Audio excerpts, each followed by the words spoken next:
These companies support the Thom Hartmann program. They are HelloFresh, the #1 meal kit delivery service. More info at HelloFresh.com, code TOM. CB Distillery, CBD for sleep and pain relief. More info is available at cbdistillery.com, code TOM. Ground News, a well-rounded perspective for news readers. More info at ground.news/Tom. Angie, for any project on your to-do list. More info at Angie.com. Dinovite, a whole food supplement for your pet's immune system. More info at Dinovite.com. And ExpressVPN, the VPN that just works. More information at expressvpn.com/Tom.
Today we're reading about Thunderdome politics, an uncivil war taking back our democracy in an age of Trumpian disinformation and Thunderdome politics by Greg Sargent, the Washington Post columnist. This is from his chapter on voter suppression. It's page 37.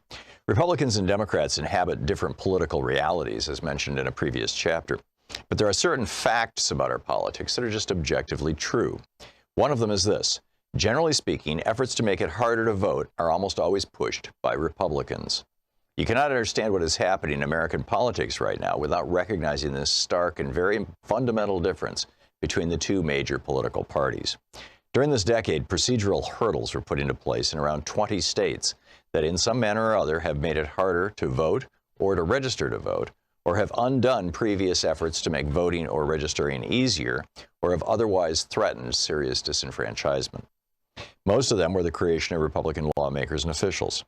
The difference in the two parties' national platforms for 2016 tells the story.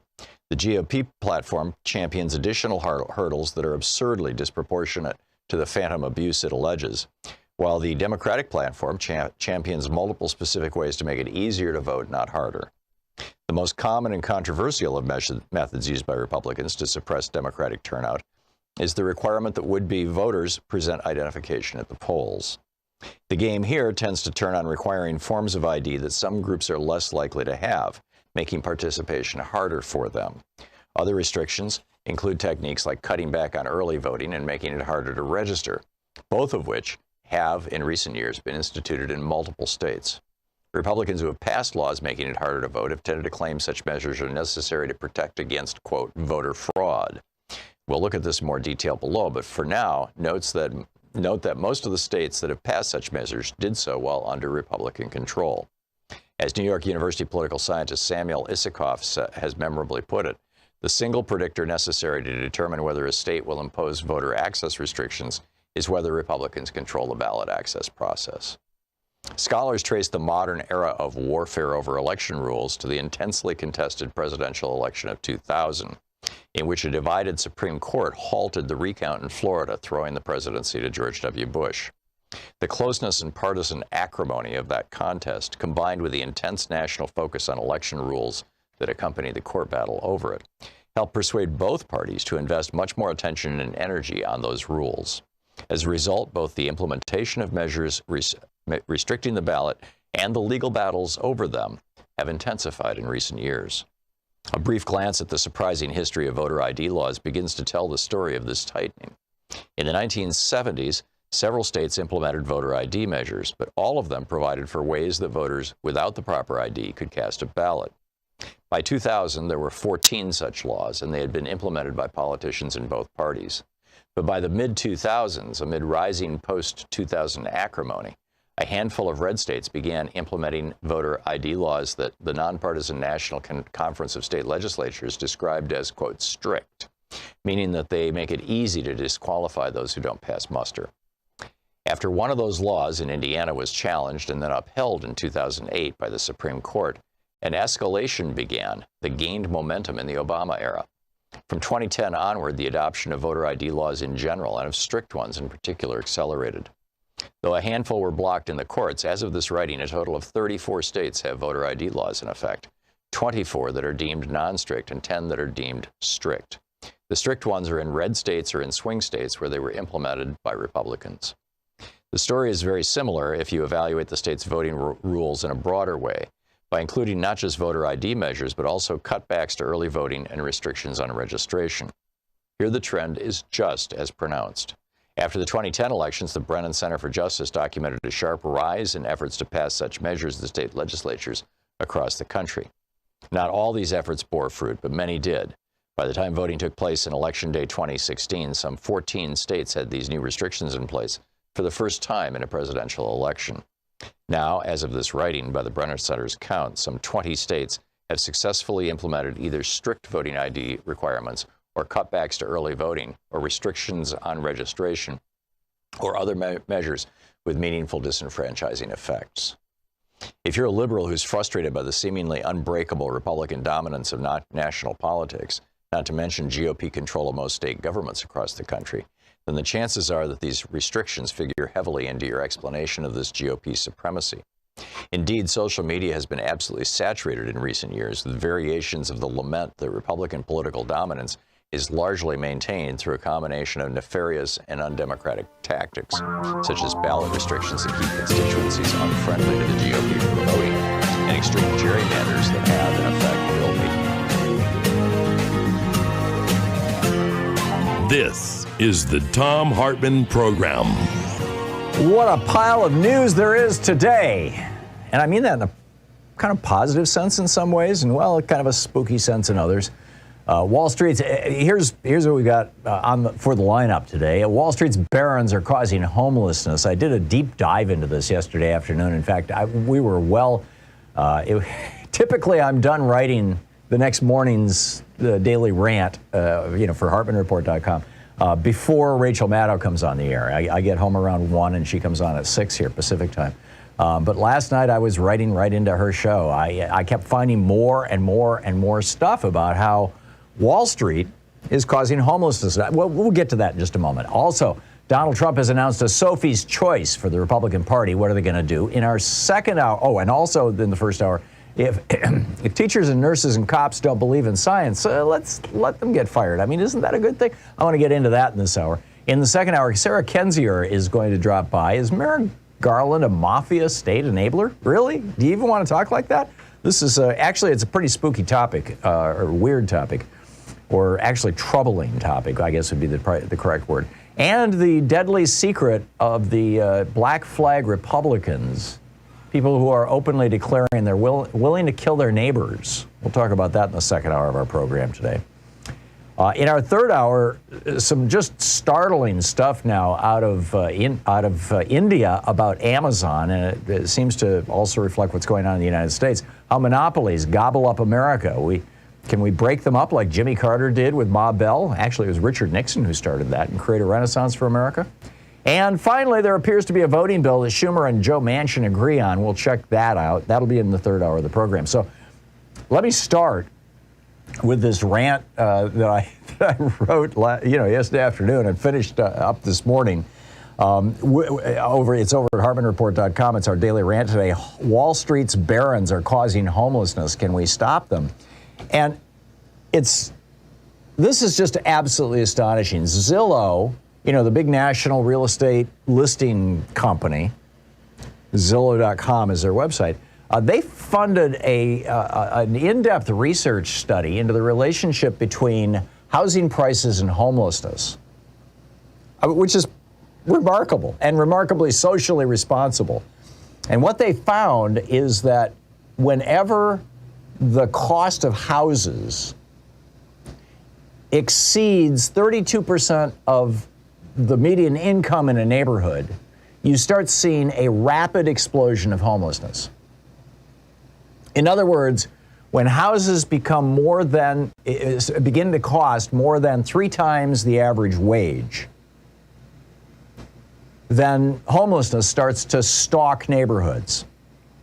The median American income right now is $35,805. $35,000, say $36,000.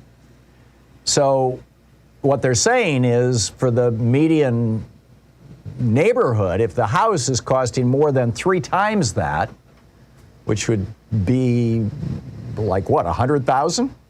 You're going to start seeing homelessness. And what we're finding, for what the Fed says, is that the median house right now is selling for $374,900. That was last year's numbers from the Fed. As Zillow reports, the rent burden already exceeds the 32% of median income threshold in 100 of the 386 markets included in this analysis. I tell the story of my dad back in 1956, or 57, I guess it was. I was 6 years old. He got a VA loan, which again, we used to subsidize Americans buying homes. Now we're subsidizing giant corporations buying homes with tax breaks. But anyhow, he bought this house in South Lansing, Michigan for $13,000. Maybe it was 15. I'm pretty sure it was 13. Anyhow, it was in that neighborhood. And that was about twice what he made when he was working at, a good union job at a tool and die shop. Obviously, the dollar was worth a lot more back in 1957. But back then, the median price of the single-family home was 2.2 times the median American family income. It was about twice what people earned. That was the cost. And that's why people were able to live and pay their rent and pay their mortgage and have food for their kids and even put their kids through college, which also wasn't very expensive then, and afford health insurance or afford medical expenses, because housing wasn't taking this giant bite out of us. Today, the Fed says the median house is selling for $374,000. And we're seeing this in part because, there's more Americans and fewer houses. When my dad bought his house, there were 168 million people in the United States. Today, there's 330 million. And, it's true that, Reaganism has stopped the growth of wages while causing an explosion in the growth of everything else. But the main thing that's driving this is actually not, it started with foreign investment. There was this big wave of foreign investment in U.S. housing over the last 30 years, more or less. But the last decade has been a completely different thing. And it can track back to this study that Morgan Stanley did in 2011 that they published, saying that basically this is the great new investment opportunity. Buy up all the available housing in a middle-class neighborhood, turn it all into rentals. So basically, if somebody wants to live there, if it's a neighborhood that's got good schools, that was the principal magnet. If you got a neighborhood with good schools, buy up all the houses in that neighborhood and then rent them out to people so people can no longer buy the houses. And what this does is it drives up the housing prices. They tell the story, there's a Wall Street Journal article about this Meet Your New Landlord, Wall Street. They say, on the first Tuesday of every month, this is in Atlanta, where the first Tuesday of every month is when they auction off homes that are in foreclosure. On the first Tuesday of each month, investors toted duffels stuffed with millions of dollars in cashier's checks made out in various denominations so they wouldn't have to interrupt their buying spree with trips to the bank.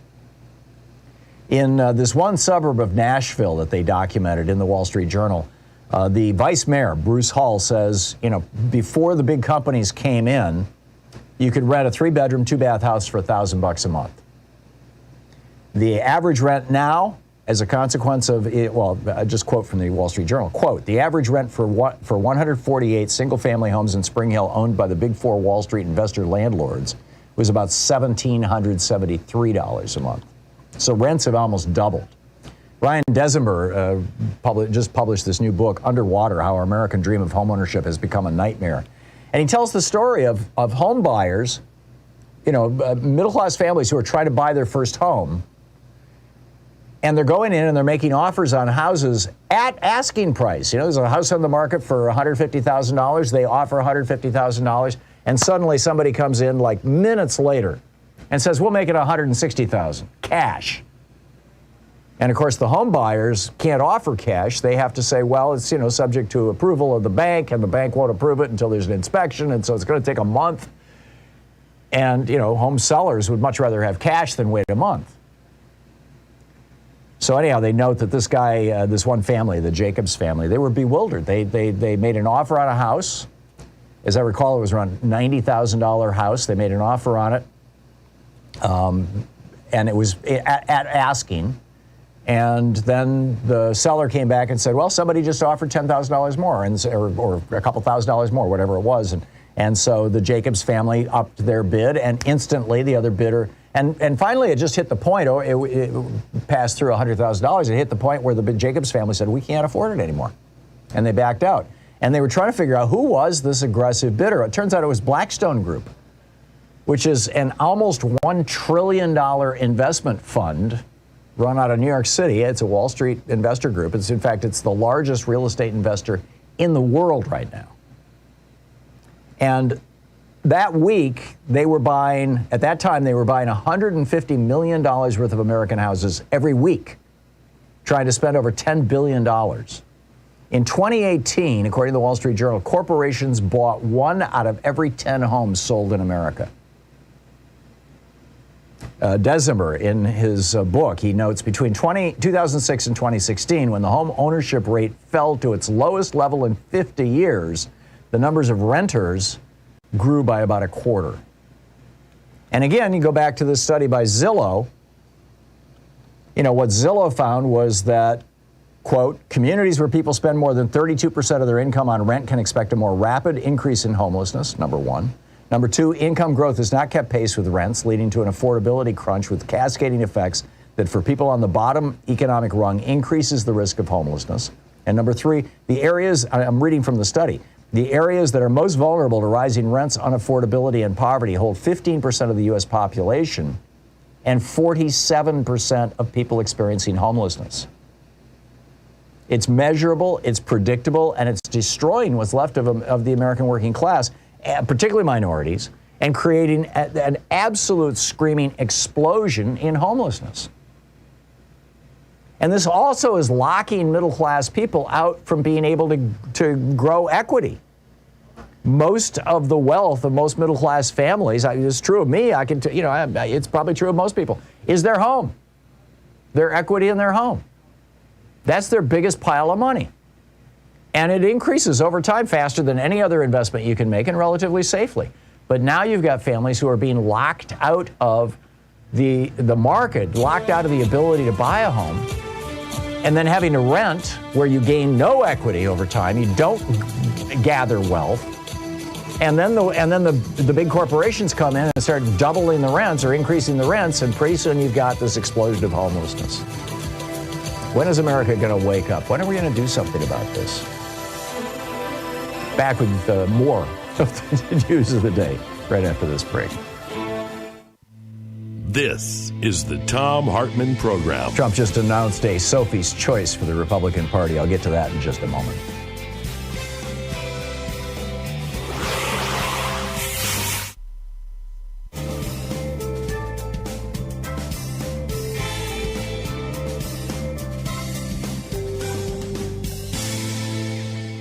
And welcome back. Dennis in Aptos, California. Hey, Dennis, thanks for watching us on YouTube. What's up?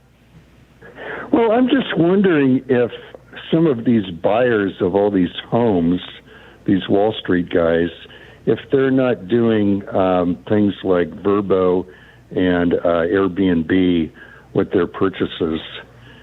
They're not. I mean, you know, a lot of individual people do that who are nowhere near as billionaires, you know, Right. just regular, normal people. Right. But, I see, you know, this is just another way of getting in on the scam, turning it into a grift.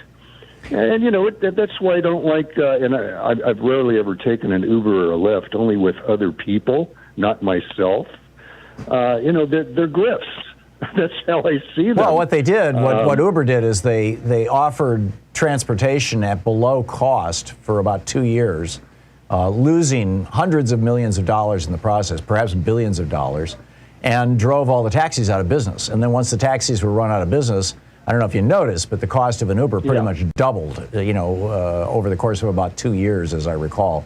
I just noticed it because I was using them a lot, because I was traveling a lot. And in many places, you can't even find cabs anymore. Yeah, exactly. I mean, they're around at airports. But let me answer your question, Dennis, because I see a break coming in 2 minutes.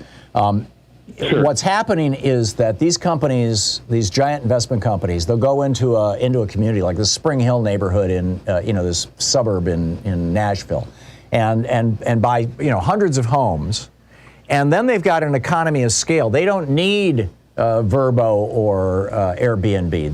They're doing all the management themselves. They'll create a local company. They'll hire a couple of local handymen. They go in and they remodel all these houses after they buy them. They put in identical appliances, identical everything in every house. And so the handy person, the fixer-uppers, all have, everything is standardized. So, when they go to fix a refrigerator, it's the same as the other 100 refrigerators. When they go to fix a stove, it's the same as the other 100 stoves. So they got, the parts, in their little mini warehouse. And then they've got, this local company that they own that is doing management of these houses, that collects the rent and pays the bills and deals with complaints, and they can also buy insurance en masse. They instead of buying an insurance for one house, they're buying insurance for 5,000, 10,000 houses at a time, and so they're getting insanely low deals. And these are things that there's no possibility of a homeowner to compete with. It's just impossible. So that's how it's happening. And so what's happened is Airbnb and Vrbo are pretty much just what's left over for people who own a second home and want to make some money off it. Yeah, and I have no problem with that. I just had to wonder though that if that's one of the factors, why would you want to buy a bunch of houses? Because then you can turn around and you don't even have to have anybody living there for 6 months or a year. So you just rent those places out on big holiday weekends. They're doing it for two reasons. They're doing 2 or 3 times the money. They're doing it for the same reasons that it works for the middle class. Number one, you have a regular income from it. For the middle class, it means you don't have to pay rent. You're paying a mortgage instead. Mm-hmm. And number two, that income is also a chunk of that income is going into equity. It is for the middle class. For these companies, they own these houses outright. They paid cash for them. But for the middle class, this is how we grow wealth. Dennis, thank you for the call. It's 21 minutes past the hour. We'll be right back.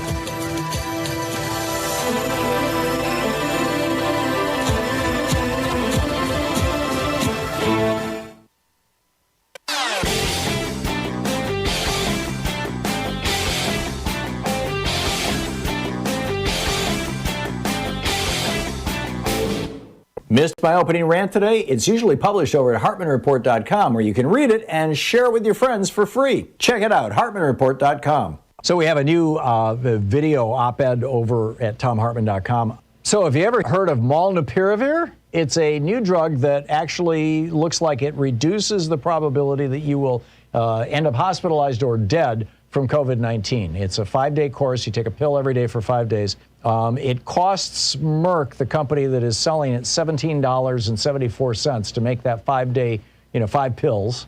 And they are selling it to you and me, to the federal government, for $712 per 5 pills, per, treatment course. And you say, what? And here's where it gets really interesting. The Defense Threat Reduction Agency, which is part of the Department of Defense, provided $10 million of funding to Emory University to develop this drug, and $19 million in additional grants came from the National Institutes of Health. We paid to develop this drug, and now we're going to pay $700 for it? Really? Check it out. There's a video over at ThomHartmann.com all about it. And welcome back. Thom Hartmann here with you. Two quick stories here I wanted to share with you, and also, put on the table for us to discuss.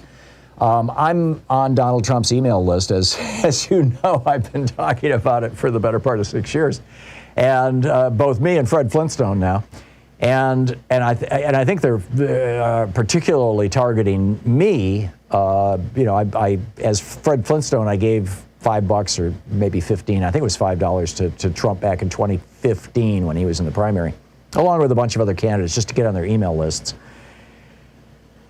as Fred Flintstone. But then about the middle of the Trump presidency, late 2018, early 2019, they were selling, Donald Trump's website was selling a Trump coloring book. And I just had to see this thing, and it was like $30, and so I bought one. And I parted with $30 of my money, gave it to Donald Trump, and ever since then, I am just like, I'm getting emails from Rudy Giuliani. I got one this morning from Rudy Giuliani. I get them from Newt Gingrich. I get them from Donald Trump. Yesterday, I got 7 fundraising emails just from Donald Trump, and another 3 or 4 fundraising emails from people in Trump's circle. And one of the emails that I got from Donald Trump yesterday said, and I quote, "If we don't solve the presidential election fraud of 2020, which we have thoroughly and conclusively documented, Republicans will not be voting in 22 or 24. It is the single most important thing for Republicans to do." Now, what he's saying here is that the people who follow him will only vote for Republicans who want to end democracy. Let's be very clear about this. What he's talking about is saying elections don't matter. What the will of the popular vote, it turns out to be, does not matter. What matters is what the election board says or what the state says when our politicians get involved. They're setting up the theft of the 2022 and 24 elections, and they're doing it right in front of us. And now Trump is threatening the rest of the Republican Party, and there's not much of it left that hasn't turned Trumpy. But people like Brad Raffensperger, the Secretary of State in Georgia, who continues to say, Joe Biden actually won the election down here in Georgia. He oversaw the election. And there's a Trumpy guy running against him, trying to primary him, and probably will succeed. And this is what Trump is saying. So the question is, will Republican voters refuse to vote for non-Trumpy candidates in 2022 and 2024? I mean, is this the end of the Republican Party? I don't think Trump is bluffing here. I think this is a very real thing and a very real problem. Also, you've got, that's one piece of it. There's another quick story I wanted to just put on your dashboard, and feel free to call in and share your thoughts on it. This was a Jeff Tiedrich quote yesterday, one of his text messages or his tweets. He said, if teachers, I'm paraphrasing here. I don't have the tweet right in front of me. But basically what he said is, let's see, teachers who don't believe in science are resigning. Cops who don't believe in public safety are resigning. And nurses who don't believe in science, in medical science, are resigning. How is that a bad thing? And I'm like, yeah, and let's add a few to that. Pilots who don't believe in public safety are resigning. How is that a bad thing? Right? What am I missing here? Why do we have to coddle and nurture and nurse these people along? Oh, we're so sorry. Maybe you can get a religious exemption. We'll give you another month to think about it. Why? Do you really want teachers who don't believe in science? Nurses who don't believe in medicine? Cops who don't believe in public safety? Really? We'll be back. You're listening to the Thom Hartmann Program. Call 202-808-9925. As Tiedrich says, let them quit or get fired. I'm failing to see the downside to this. Right? Back with your calls after this.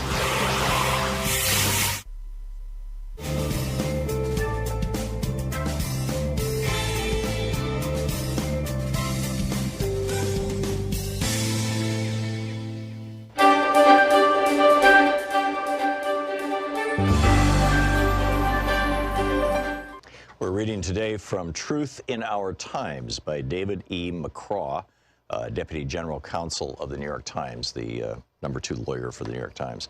This is in Chapter 1, titled Election Day. It opens with a tweet from Donald Trump. The failing New York Times has been wrong about me from the very beginning. Sadly, I would lose the primaries. Said I would lose the primaries on the general election. Fake news. November 8, 2016. At 10 p.m., I made one last circuit of the newsroom. Our CEO, Mark Thompson, stood near the political desk, looking on with his wife and a small group of others connected somehow to the Times. Pennsylvania, Wisconsin, and Michigan remained in doubt, but the reality was sinking in.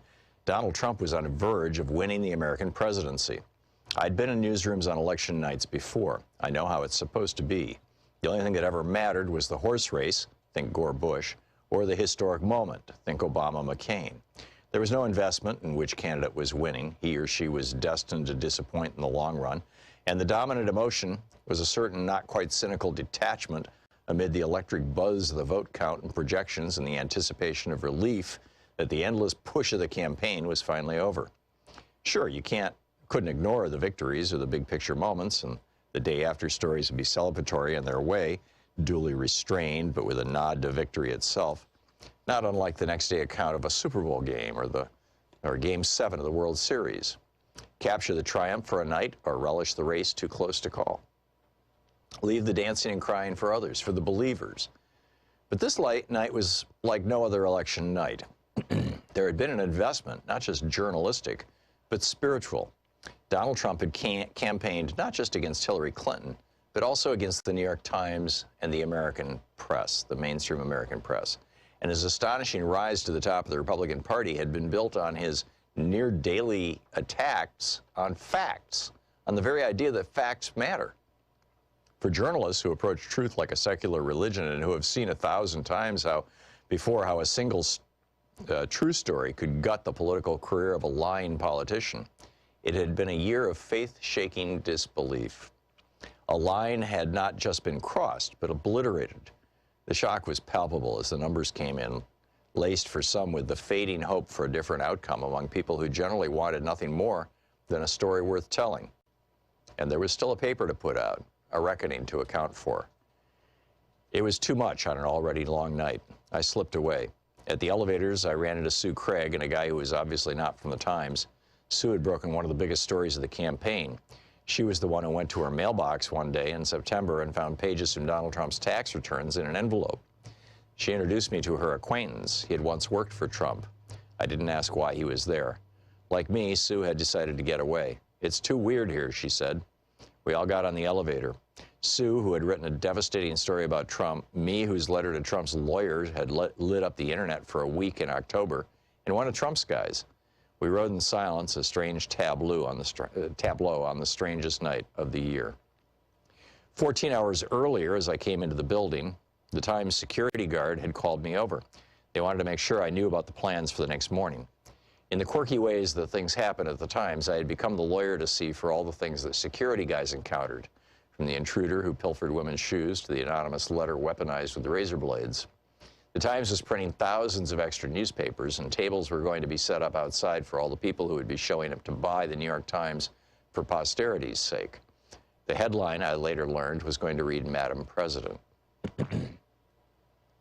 We had been caught flat-footed 8 years earlier when Barack Obama had made history. By the time I arrived for work early in the morning of the 2008 election, the line was already starting to snake down the sidewalk. Soon there were hundreds of Obama supporters who thought, and why wouldn't they, that the place to buy a copy of the New York Times was surely at the New York Times. Lots of things happen at the Times building. Selling newspapers is not one of them. Employees were pressed into emergency duty to cart bundles of newspapers from the Times printing plant in Queens, and the long lines outside the building stretched on into the afternoon. But it was Obama's victory in 2012 that was on my mind this morning. I vote in a neighborhood that is predominantly black and middle class. In 2012, following a drumbeat of stories about how Republicans hoped to suppress voter turnout, I walked into my polling place at a local school 8 minutes after it opened. The line already extended back to the schoolhouse door. "Did y'all sleep here?" a guy wanted to know as he stepped into the foyer. On this morning in 2016, I had arrived before dawn. I was the only one in line at my precinct's table. That all seemed like a strangely distant memory as midnight approached. I had made my escape from the building with Sue and the Trump guy.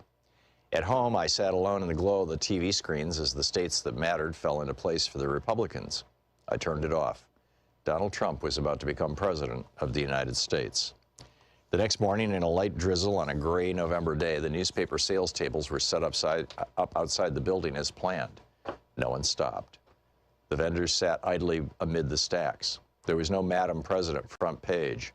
Instead, the headline read Trump triumphs, and the first two paragraphs of the lead story talked about how the vote threatened convulsions throughout the country and made an early mention of those who had watched with alarm the rise of Trump. Nearly half the country had voted for the man. I had just spent a weekend in October back in rural Illinois, in my hometown, and for a moment I allowed myself to see the coverage through the eyes of the rest of America, where, at least for this one night, his victory represented a certain kind of hope that change was going to come at last. Truth in Our Times by David McCraw. 1 hour free podcast recaps our show, and it's available wherever fine podcasts are found. And we have the full 3 hour podcast available over at thomhartmann.com if you want to really support our program. Welcome back. 34 minutes past the hour. So let's try to crowdsource this thing. What can we do? Some countries like Malaysia have made it illegal for foreign buyers to own property in their countries. That deals with the foreign buyer problem, which was a large part of the increase in home prices over the last 20 years. But the last 10 or 11 years have seen this explosion in these giant Wall Street firms coming in and buying up houses. They gain this massive economy of scale. You know, if they own, like in the Spring Hill neighborhood in Nashville, these companies own 5% of all the houses. When they buy them, they go in and they put in their own appliances and their own, you know, refrigerators and washers. I mean, they're spending an average of $25,000 a house when they buy these houses. And that way they have their own repair service, and it's the same parts for the same stuff for every house. They have their own local rental management company so that they've got, you know, a law firm and everything to evict people and, you know, deal with renters and problems like that. They've got economies of scale that no individual homeowner can compete with, that Airbnb can't compete with. So do we ban, corporations from owning houses? Or owning more than a certain number of houses? Or owning more than a certain percentage of houses in any given city? Is that, I mean, you can do that with zoning. Is that the first step? Or on the other hand, do we flip it around and do like, you know, what happened in the 1950s when my dad bought his one and only house. He bought it in 1957 and literally died in it. He died in the living room of it. I was sitting next to him, you know, in his living room as he died, and in that house. And, you know, which was 2006, I mean, years later, right? He bought that house with a VA loan. He had been, you know, he'd volunteered for the draft during World War II and, you know, went off to Japan. And so he qualified for a Veterans Administration loan. We were subsidizing middle-income, middle-class people to buy houses. Do we go back to doing that? Do we start offering incentives to people to buy housing? I think, frankly, regulating the market is a stronger way to do it right now, because I mean, you know, by the point my dad made, I remember in the 1980s when, during the Reagan administration, when mortgage, Louise and I bought a house in Atlanta during that time in 81 or maybe 82, and we were paying 13%. That was the mortgage rate. And my dad was telling me how the banks were calling him up and saying, hey, wouldn't you love to roll your loan over? Because he was paying 1.5% or something like that with this VA loan. And his house was almost completely paid off. And they wanted to get him into one of these 18% or 13%, you know, mortgages. But right now, home mortgages are, you know, running 2 to 3%. So I doubt that we could do much to help middle-class people buy homes. What we need to do is deal with the affordability of them, which will cause, you know, if we were to say, okay, giant corporations can't buy housing any longer in the United States, or there's a limit on how much they can buy, or if city after city starts adopting this, you know, there is no progressive equivalent of ALEC, you know, that produces standardized legislation that everybody across the country can, you know, that every state can use. But if there were, that somebody, or if one city just does it, you know, Seattle or Portland or San Francisco or something, and just says, you know, we're going to cap how many single resident homes can be owned by other than human beings, We're going to cap that. If a city were to do that, it would level off housing prices for a while. It would stop the explosion of housing prices. It might even cause a slight sag in the housing market for a short time. The housing market will recover as wages go up. But that would be a good thing, I would think, because it would mean that housing would start becoming affordable again. So anyhow, we've a lot of stuff to talk about here. And let me pick up some of your phone calls. Gordon in Naperville, Illinois. Hey, Gordon, what's on your mind today? Hi, good morning, Tom. I want to sort of tie together a couple of things that you've said here. A long time ago, you taught us that the Black Plague brought about the Renaissance and gave us trade unions. Yeah. Ironically, yes. Because it killed so many people and created a labor shortage, yes. Right. So what's happening now is that we're seeing that sort of in reverse. Poverty is power to the rich and powerful. Okay? Correct. So this whole housing thing ties in with the abortion laws.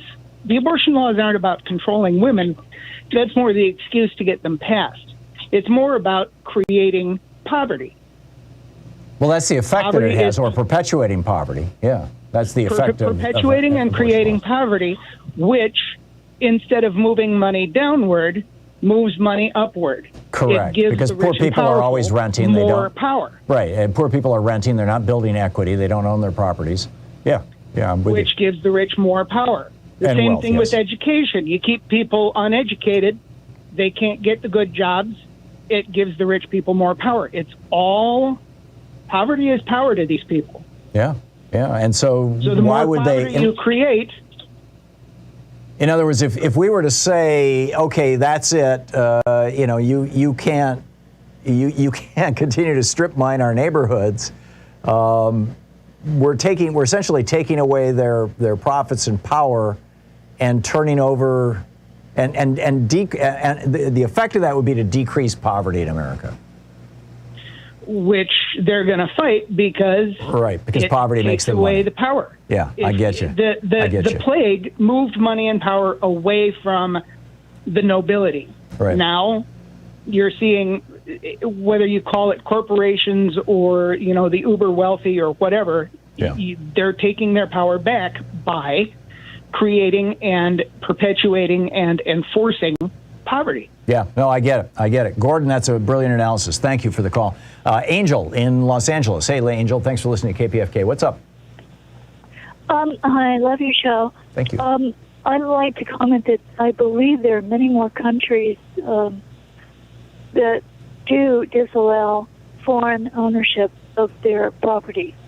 And I think France used to. I'm not sure what they do now. But I always thought America had until about 20 years ago. I was really shocked because it's the only rational way to run a country. You would think. I mean, you've got billions and hundreds of billions of dollars, going into housing as a way of wealthy people in other countries, particularly China. That seems to be the major source of it. Chinese billionaires parking their money in American real estate because it's a safe, long-term investment. It is going to go up over time. You'll have periodic cyclical things like the 2008 crash, and those are just buying opportunities from their point of view.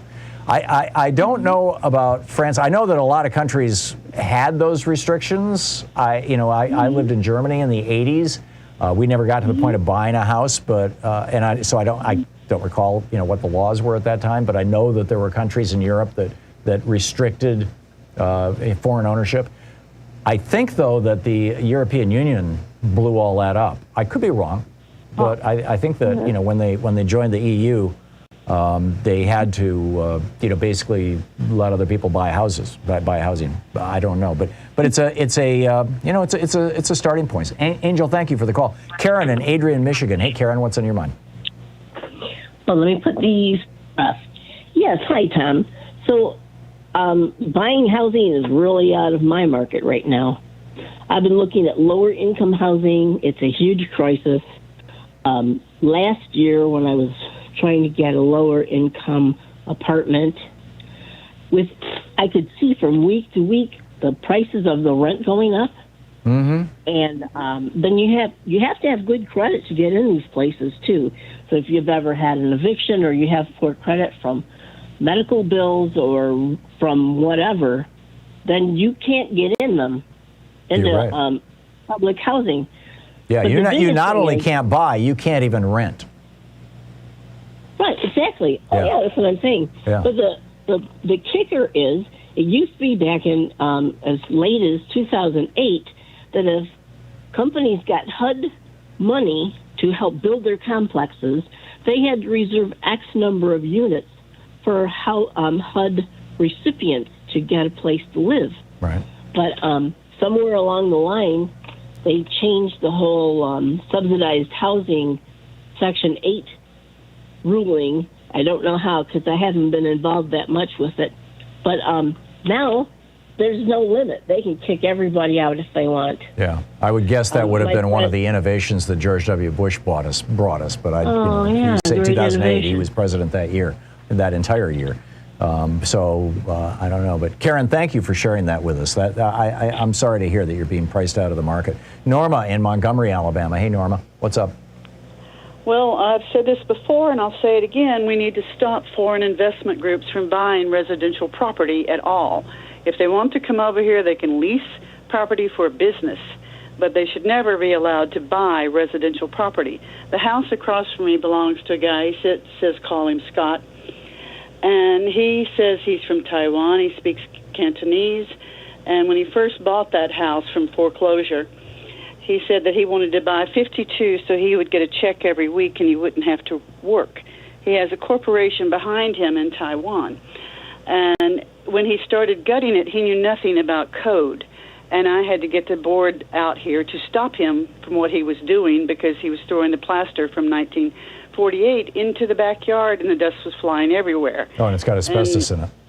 That's correct, and lead paint dust. Yep. And I had to go over there time after time, and here he is speaking Cantonese, and his illegal help is Mexican speaking Spanish, and it's a dialect I don't speak. I don't know where he was from, but anyway, I finally just started drawing diagrams and trying to teach him. But downtown, our only historic high-rise building built 100 years ago now belongs to Japan. All of these car companies have come into Alabama and bought land, and they have gotten it with the caveat of no property tax forever. Right. Yeah, and huge this is tax hurting base. the economy. This has to stop. We need a federal law that no foreign investment group can buy a single square inch. 1 year, Saudi Arabia, about 10 years ago, bought 640,000-acre wheat field in Nebraska. They own most of the thoroughbred horse farms in Kentucky. They own farms in Ohio, Indiana, and Illinois and Missouri for growing hay and alfalfa for the horses. As more and more land is sold to foreign investment groups or foreign rich people, there is less available for American citizens. Right, and thus prices go up. Yes, and the prices go up. And in fact, my son is trying to sell his house in Shelby County, north of Montgomery, up by Birmingham, and buy something closer down here to me because, I'm 71. And we have spent 5 days out hunting, and there is not a single for sale sign. I myself have received probably 24 phone calls over the past 6 months wanting people say, will you sell your house below market value? Will you sell your house at all? And I always tell them I'll take $500,000 for it, even though it's not anywhere near worth that, because it was built in 1952. My dad was also VA. He built the house that we lived in 1955, and he built it for $16,000. And now today, the house, when I sold it for $125,000. Yeah, that's about what my dad's house is worth right now. Yes, and so as prices continue to go up, it prices the average guy out of ever being able to buy a house, and they pay rent forever. The house across the street is $900 a month. One down the street where the old lady died, that one's $1,200 a month because it has a deck on the back and an extra bathroom. Yeah. But they keep doing this. They come in and they buy these houses up to where there's nothing left for regular guy. Regular Joe can't buy a house. Right, and then in cities you see this explosion in housing prices. I think the median home price in Portland now is in the neighborhood of $500,000. I mean, that's mind-boggling. And Los Angeles belongs to China now. Yeah, it's incredible. Norma, thank you for the call. Thanks for all the detail. Appreciate it. 48 minutes past the hour. We'll be right back. You're listening to Thom Hartmann. Visit thomhartmann.com for audio and video archive. What do we do about that? What do we do about cops who don't want to get vaccinated? What do we do about nurses and teachers who don't believe in science? I say let them go. Let them go.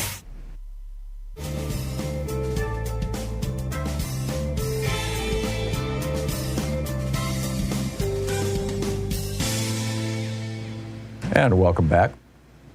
Excuse me. Jim in Long Beach, California. Hey, Jim. Thanks for listening to KPFK. What's up? Hey, Tom. Hey, where did they go? Where did these angry, fired people go? And I am totally sympathetic with all of the issues, but we have to prioritize passing the protection of the vote at a national level so that actually the next election is not the last election. Yeah. All of these issues all of these problems are going to be blamed on the administration. And if we don't focus on that one issue of getting, and I can't even figure out how to contribute to the people I want to win because I never know if I'm being scammed or not. Just go directly to their campaign website. That's the way to do it, Jim. Okay, so let me ask you or tell you one thing. If we don't prioritize passing that, we're going to lose, and it's all going to because it's going to be blamed. I guess I'm repeating myself, but I just wanted to make that point. You know, Buckminster Fuller said America is going to go down by greed and corruption. Yeah, no, you said it well. And with regard to your initial question, assuming it was not rhetorical, you said, you know, what's going to happen to or what are we going to do about the people who refuse to get vaccinated and are losing their jobs because they're cops or teachers or firefighters or whatever. I'd like to add to that. They're going to balkanize. Their talk radio shows that I happen to across when I'm looking for the baseball game. I go to AM. Sure. These talk call radio shows. Nothing wrong with listening to them. What you hear is, what are we going to do? When we're going to use our guns? You know, when are we going to go black against our neighbors? When are we going to be? And these guys, they get more stations than we do. And so these people that are fired are going to be more extreme than ever. And they're saying balkanize, go to red states, get away from the blue people, go hang out with your own people. That's what they're saying. And that one of the things I don't know that I would love to know is to what extent red states and blue states on the edges, you know, California and Mississippi, to what extent those states are hemorrhaging, losing citizens who are of a opposite political philosophy. How many Republicans are fleeing California and moving to Mississippi or Idaho? How many liberals in Mississippi and Idaho are moving to California? I doubt it's a huge number. But my point that I've tried to make twice here, Jim, just let me make this point. What happened, or what do we do about these people who refuse to get vaccinated? My answer would be United Airlines. They have 67,000 employees. Yesterday, they terminated 232 people who refused to get vaccinated. 232 people out of 67,000 employees is absolutely nothing. There's all kinds of Sturm and Drang, all kinds of noise and storms and thunder and lightning and all, around, oh my God, vaccine mandates, it's tyranny, it's Hitler all over. But when the rubber meets the road, when the deadline comes, people are getting vaccinated. Well, we got to keep a focus on the vote, and so I get your point. It might be in the minority. Are you there? Yeah, no, I am, and I don't disagree with you that we have to focus on the vote. And in fact, Schumer's bringing that bill to the floor on Monday, and we'll talk about that later on in the program. But I'm with you, Jim. I'm absolutely with you. Jim, thank you for the call, and thanks for listening to KPFK. It's 52 minutes past the hour. I'll be back in 60 seconds with more of the Thom Hartmann program. The place where despair is not an option, right after this.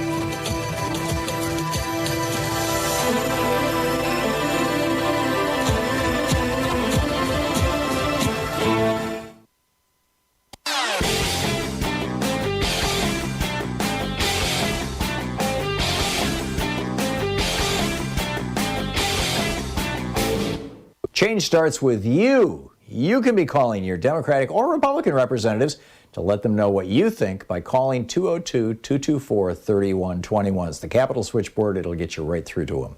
So we've got a new video up over at thomhartmann.com for supporters of our program about the 14th Amendment and the debt ceiling.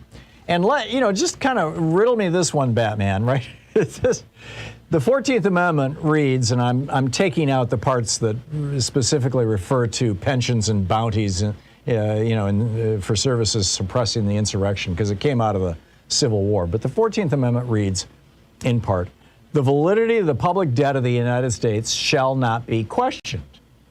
In other words, Congress, you can't take actions that might cause the public debt not to be paid. You can't refuse to raise the debt ceiling, is how I read that.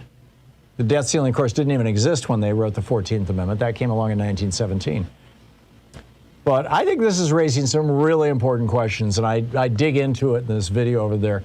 You can check it out. It's all over at thomhartmann.com.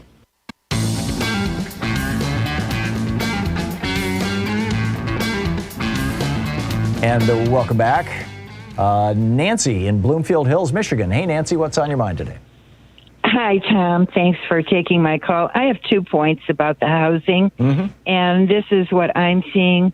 In Royal Oak, Michigan, and I live in Oakland County, their tax on non-owner occupied houses is 17 mils higher than if you live in the house. Oh, that's interesting. So 17 mils, that's a lot of money. Yeah.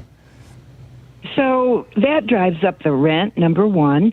And, of course, the government likes collecting this extra money. And what I've seen in Royal Oak is some really hideous apartment buildings, structures going up, 20 feet from the curb and on a busy street, and very undesirable new construction. But my second point is that we have a housing shortage. And the answer is to put up more affordable single-family homes. Agreed. And I've spoke to our government officials about it and heard how difficult it is. And, of course, it takes some federal money. But the way to cure a shortage in a competitive capitalist society is bring more into the market. That will drive down prices. And these guys that are paying the extra 17 mils, they may feel some pain because that's what drives down prices is competition, more housing. And the way we do that is eminent domain. We have a lot of non-performing real estate in all of these cities. And that was the gist of the Supreme Court argument that caused David Souter to resign from the Supreme Court. Was when the Supreme Court ruled that a city can use eminent domain to take, in this case it was commercial property, but presumably it would apply to residential as well, to take it away from Corporation A and give it to Corporation B because Corporation B was going to run it better and in a way that would generate more tax revenue for the city. So, Well, I'm talking about the public good. No, I agree. And they can take expanded the power for the public good. Yeah, and the Supreme Court in that decision expanded the power of eminent domain to do that. I mean, that public good was the whole rationale for the decision. I'm sorry I'm not remembering the name of the decision, but I remember when it happened. Nancy, thank you. I'm with you, and I didn't know about the 17 mils, and that's real interesting. That would be one way to do it, would be not just with zoning, but also through taxation. Because there has to be a point at which the big corporations say, wait a minute, we've got to pay an additional 10% in property taxes? Nah, we just won't come into this community. You're listening to Thom Hartmann.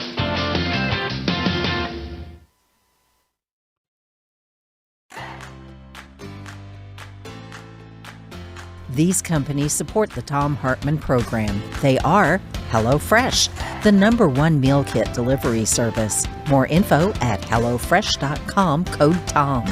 CB Distillery, CBD for sleep and pain relief. More info is available at CBDistillery.com, code TOM. Ground News, a well-rounded perspective for news readers. More info at ground.news/Tom. Angie, for any project on your to-do list. More info at Angie.com. Dinovite, a whole food supplement for your pet's immune system. More info at Dinovite.com. And ExpressVPN, the VPN that just works. More information at expressvpn.com/Tom.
Reading today from Truth in Our Times by David E. McCraw, Deputy General Counsel of the New York Times, the #2 lawyer for the New York Times. This is in Chapter 1, titled Election Day. It opens with a tweet from Donald Trump. The failing New York Times has been wrong about me from the very beginning. Sadly, I would lose the primaries. Oh, said I would lose the primaries on the general election. Fake news. November 8, 2016. At 10 p.m., I made one last circuit of the newsroom. Our CEO, Mark Thompson, stood near the political desk, looking on with his wife and a small group of others connected somehow to the Times. Pennsylvania, Wisconsin, and Michigan remained in doubt, but the reality was sinking in. Donald Trump was on the verge of winning the American presidency. I'd been in newsrooms on election nights before. I know how it's supposed to be. The only thing that ever mattered was the horse race, think Gore-Bush, or the historic moment, think Obama-McCain. There was no investment in which candidate was winning. He or she was destined to disappoint in the long run. And the dominant emotion was a certain not quite cynical detachment amid the electric buzz of the vote count and projections and the anticipation of relief that the endless push of the campaign was finally over. Sure, you couldn't ignore the victories or the big picture moments, and the day after stories would be celebratory in their way, duly restrained, but with a nod to victory itself. Not unlike the next day account of a Super Bowl game or Game 7 of the World Series. Capture the triumph for a night or relish the race too close to call. Leave the dancing and crying for others, for the believers. But this night was like no other election night. There had been an investment, not just journalistic, but spiritual. Donald Trump had campaigned not just against Hillary Clinton, but also against the New York Times and the American press, the mainstream American press. And his astonishing rise to the top of the Republican Party had been built on his near-daily attacks on facts, on the very idea that facts matter. For journalists who approach truth like a secular religion and who have seen 1,000 times how a single true story could gut the political career of a lying politician, it had been a year of faith-shaking disbelief. A line had not just been crossed, but obliterated. The shock was palpable as the numbers came in, laced for some with the fading hope for a different outcome among people who generally wanted nothing more than a story worth telling. And there was still a paper to put out, a reckoning to account for. It was too much on an already long night. I slipped away. At the elevators, I ran into Sue Craig and a guy who was obviously not from the Times. Sue had broken one of the biggest stories of the campaign. She was the one who went to her mailbox one day in September and found pages from Donald Trump's tax returns in an envelope. She introduced me to her acquaintance. He had once worked for Trump. I didn't ask why he was there. Like me, Sue had decided to get away. It's too weird here, she said. We all got on the elevator. Sue, who had written a devastating story about Trump, me, whose letter to Trump's lawyers had lit up the internet for a week in October, and one of Trump's guys. We rode in silence, a strange tableau on the strangest night of the year. 14 hours earlier, as I came into the building, The Times security guard had called me over. They wanted to make sure I knew about the plans for the next morning. In the quirky ways that things happen at the Times, I had become the lawyer to see for all the things that security guys encountered, from the intruder who pilfered women's shoes to the anonymous letter weaponized with razor blades. The Times was printing thousands of extra newspapers, and tables were going to be set up outside for all the people who would be showing up to buy the New York Times for posterity's sake. The headline, I later learned, was going to read, Madam President. We had been caught flat-footed 8 years earlier when Barack Obama had made history. By the time I arrived for work early in the morning of the 2008 election, the line was already starting to snake down the sidewalk. Soon there were hundreds of Obama supporters who thought, and why wouldn't they, that the place to buy a copy of the New York Times was surely at the New York Times. Lots of things happen at the Times building. Selling newspapers is not one of them. Employees were pressed into emergency duty to cart bundles of newspapers from the Times printing plant in Queens, and the long lines outside the building stretched on into the afternoon. But it was Obama's victory in 2012 that was on my mind this morning. I vote in a neighborhood that is predominantly black and middle class. In 2012, following a drumbeat of stories about how Republicans hoped to suppress voter turnout, I walked into my polling place at a local school 8 minutes after it opened. The line already extended back to the schoolhouse door. "Did y'all sleep here?" a guy wanted to know as he stepped into the foyer. On this morning in 2016, I had arrived before dawn. I was the only one in line at my precinct's table. That all seemed like a strangely distant memory as midnight approached. I had made my escape from the building with Sue and the Trump guy. At home, I sat alone in the glow of the TV screens as the states that mattered fell into place for the Republicans. I turned it off. Donald Trump was about to become president of the United States. The next morning, in a light drizzle on a gray November day, the newspaper sales tables were set up outside the building as planned. No one stopped. The vendors sat idly amid the stacks. There was no Madam President front page. Instead, the headline read, "Trump triumphs," and the first two paragraphs of the lead story talked about how the vote threatened convulsions throughout the country and made an early mention of those who had watched with alarm the rise of Trump. Nearly half the country had voted for the man. I had just spent a weekend in October back in rural Illinois, in my hometown, and for a moment I allowed myself to see the coverage through the eyes of the rest of America, where, at least for this one night, his victory represented a certain kind of hope that change was going to come at last. Truth in Our Times by David McCraw.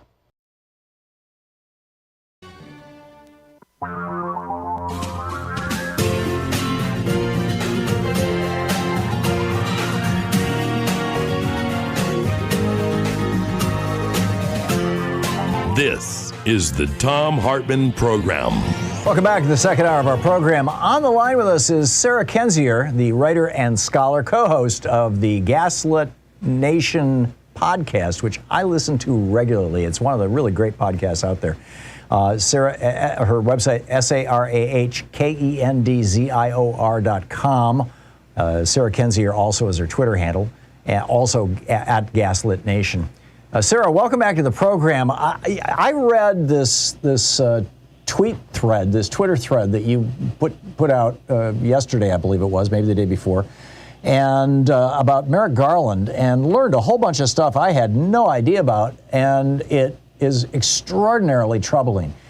Can you bring our listeners and viewers up to speed on this? Sure. I'm not completely certain which thread you're referring to. It's the one about Merrick Garland as a Mafia state enabler. Yeah. I mean, all that is a, factual recollection of the things that Merrick Garland has done since being appointed Attorney General, which is a really horrible list of protecting Trump, protecting the Trump administration, not protecting America, and acting in many ways as a personal attorney for Trump in a similar fashion to Bill Barr. And this is, obviously distressing and disappointing because so many people saw Garland as somebody who was going to remedy this corruption within the Department of Justice. But he's just continued it. And so, among the things he's done is protect Trump in a personal lawsuit against E. Jean Carroll, who says that Trump raped her He's defended things Trump and Barr did in office, like the violent beating and gassing of protesters in the summer of 2020. He's covering up the obstruction of the Mueller probe. He's defending Trump's persecution of journalists. He's refusing to, of course, prosecute the people who planned the January 6th attack on the Capitol, especially high-level elites like Michael Flynn, Roger Stone, and, of course, Steve Bannon. And then a very alarming thing is Merrick Garland defended Don McGahn against congressional staff, against congressional Democratic subpoenas. So now there's this big question about, well, what's going to happen with the, Steve Bannon situation, that they actually did subpoena him. And, of course, he defied it, and it's going to go to the DOJ. Will Merrick Garland protect Steve Bannon? My guess is yes. I do think that that's what he's going to do, and I think Joe Biden should fire him because he's not protecting the country. He's just protecting this narrow band of corrupt elites. I'm with you. About 5 months ago, I actually wrote an op-ed calling for Merrick Garland to be fired. What I didn't know was the background on him. I mean, what I did know was that he was appointed to the federal bench by Bill Clinton. When Barack Obama had an opening on the Supreme Court, he wanted to get it. At that time, there was a filibuster. The filibuster was in place for Supreme Court justices, and so he needed to get 60 votes. So he went to Orrin Hatch, the Republican senator from Utah at the time, and said, please give me the name of somebody who has some Democratic, association, like was appointed by a Democratic president, but who would be acceptable to Republicans. And Orrin Hatch gave him Merrick Garland's name, and thus Merrick Garland became the appointee for the Supreme Court.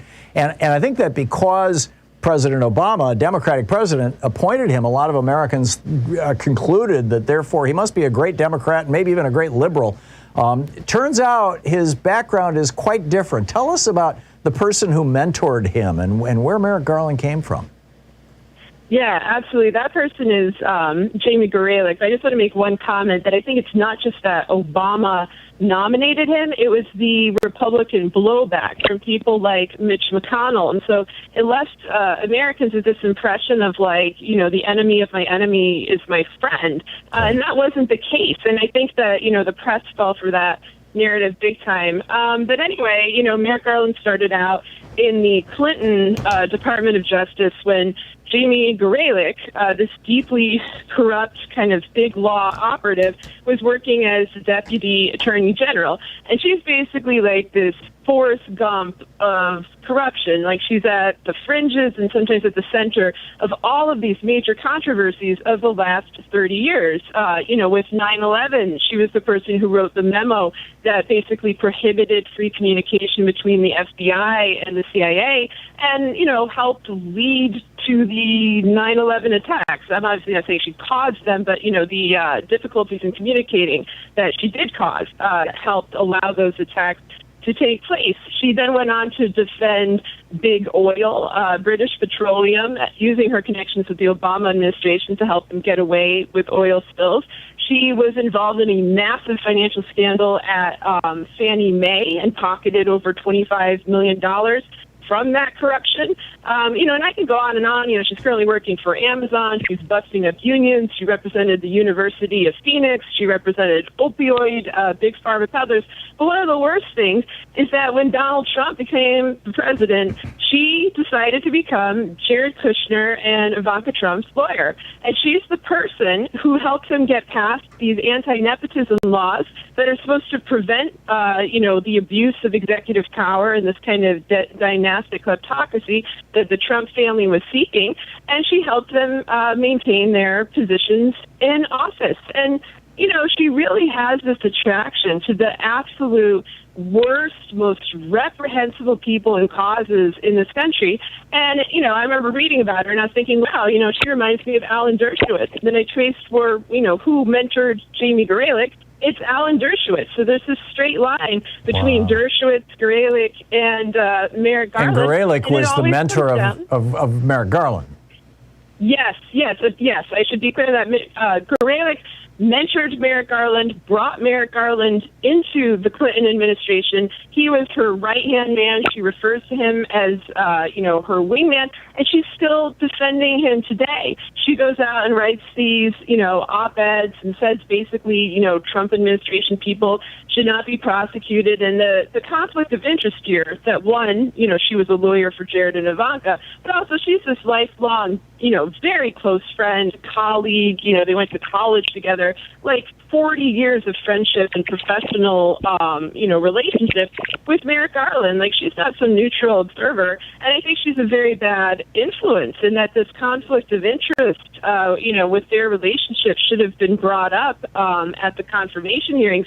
But the problem is that, Garland is part of this cesspool in Washington, D.C., just, recurring throughout multiple administrations. And I think that, many senators, many representatives are tangled up in this world. So they maybe wouldn't find it so aberrant as I do. Yeah.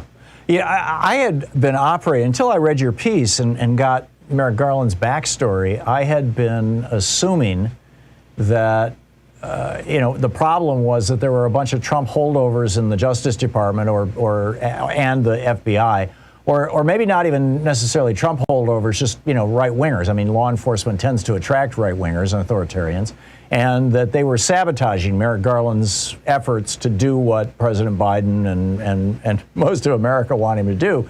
Now I'm concerned that we have what's the old phrase? The fifth column that we have. Or there's probably a better one. That we've been basically infiltrated. The Justice Department has been captured by the most corrupt element of the corporate wing, the bought-off wing of which is increasingly a very, very small fragment of an increasingly small fragment of the Democratic Party. It's still arguably the majority, but the progressives are really on the upswing. But that they've captured the Justice Department. What do we do? Outside of calling, I don't think Joe Biden's going to fire his AG. I mean, that would be a political firestorm for him. Is there any other way I'm blithering here, Sarah. What do we do? No, I think he should fire him anyway. And I do think, we have so many fifth columns in this country at this point. You could, build a new White House with them. We have a serious problem of internal corruption. And I think, figures like Garland really showcase how organized crime, white-collar crime, and state corruption have merged in a really terrible way. The same way, plutocrats in the United States and oligarchs from abroad, they work in tandem. They work in these very elite, cloistered, protected networks, and they infiltrate governments. And it's not like a conspiracy in a wild sort of way. We know what the motive is. It's greed, it's power, it's money, and it's, immunity from prosecution. And that's why people like Merrick Garland are exceptionally useful. And the problem, I think, that the Biden administration faces, and that Biden himself faces, is this isn't new. This didn't just happen under Trump. This has been building in the Department of Justice for decades. You can trace it back, certainly to the Nixon era and probably before. And I think when people use the word institutionalist, they often use it as a sort of designator of, upright behavior, lawfulness, fidelity to, a continuation of institutional integrity. They should really be looking at it as a way of protecting people who don't have any integrity, who believe they're above the law, and then they use the apparatus of the law to make that true, to make themselves immune from criminal prosecution.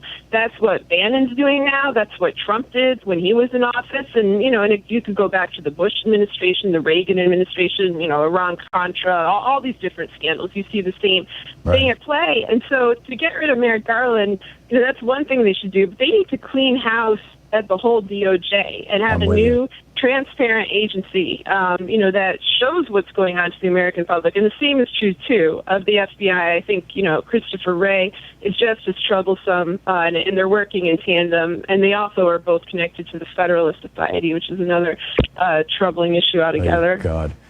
Sarah, we just have 50 seconds until I'm going to hit a hard break I can't control. What can the average person do? How can we influence the Biden administration or President Biden to clean house at the DOJ and to fire Merrick Garland?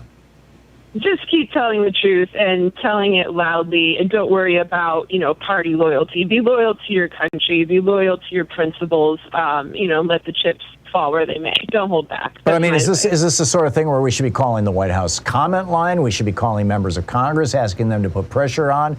Honestly, I see them responding to Twitter. They actually did this. Like the House January 6th committee responded to like a viral thread. That seems to be where they're hanging out, just like Trump did on Twitter, on social media. So sadly, that is my advice. But yeah, do whatever you can. Call your senators, call the White House, make your voice known, protest, so on. Well, I retweeted your tweet. So if anybody listening doesn't follow Sarah Kendzior on Twitter, you should, first of all. You can find it on my timeline or whatever it's called on Twitter. But Sarah, keep up the great work, and I love your podcast, Gaslit Nation. Thank you so much for dropping by today. Thanks for having me on. Always a pleasure. Sarah Kendzior. We'll be right back. This is the Thom Hartmann Program. Back with more of the news of the day and your calls and the deadly secret of the black flag right after this.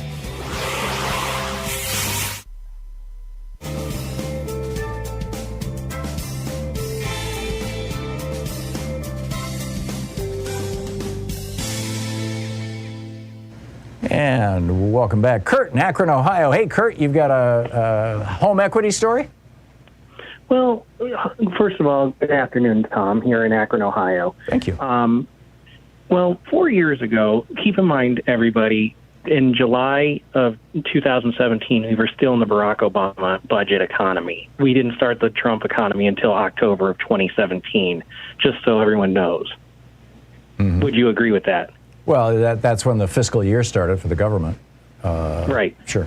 Well, anyway, what I was getting at is my wife and I were living in a condominium next door to my mother-in-law. It was a fully paid condo. My wife had paid it off when her father passed away in September of 2001.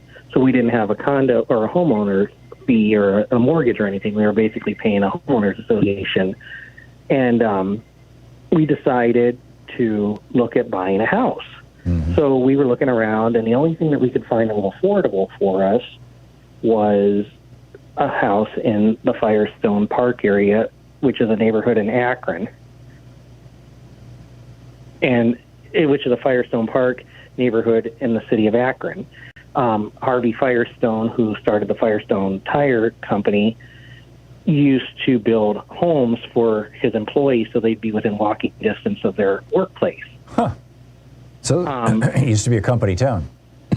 What's that? I said, so it used to be a company town. Right, absolutely.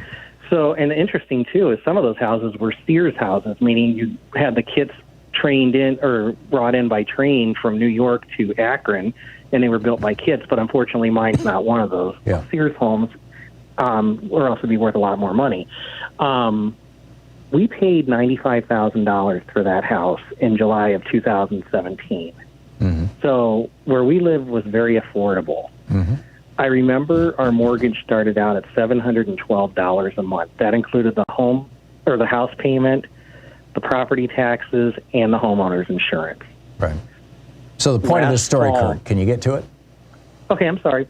But I was just going to say, last fall we were able to refinance our mortgage, so it went from $712 down to $534 a month. Mm-hmm. And what I found out was over the period of July 2017 to December 2020, we had built up $40,000 in equity for our home. In 3 years. Is what I'm getting at. Wow. And I mean, it's not a big house. It's 11. Well, it's almost doubling the price of the house, or it's almost half again. I mean, if you bought it for $95,000 and it's now worth $135,000, that's, as a percentage, an amazing amount of appreciation. Exactly. And from what I understand is from neighbors who I've talked to who have lived in that neighborhood for 100 years, basically. I'm exaggerating the time frame. Yeah. Hot commodity homes in that neighborhood are 2-story, 3-bedroom houses, which is what we live in, is a 2-story, 3-bedroom house. The square footage is like 1,188 square feet. And I'm looking right here, my property taxes just for last year was $1,904 for the whole year. Wow. So, that's pretty low. Other than Chicago, I mean, if you take Chicago out of the mix, the Midwest is a very affordable place to live. Yeah, it is. And I think that's in part because the larger the city, the more likely these institutional investors are moving in and scooping up properties and just driving housing prices through the absolute screaming roof. Kurt, thanks a lot for the call and thanks for the story. It's symptomatic of what's going on. We'll be right back.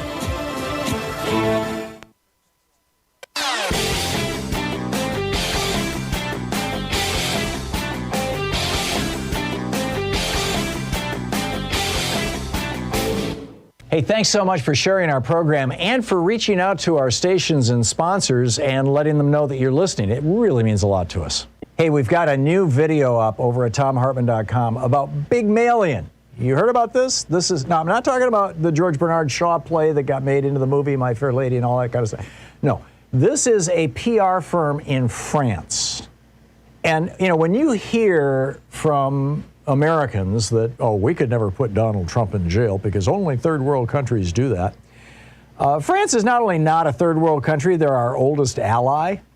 And they just convicted their former president for the second time of fraud and corruption around the way he was running his campaigns.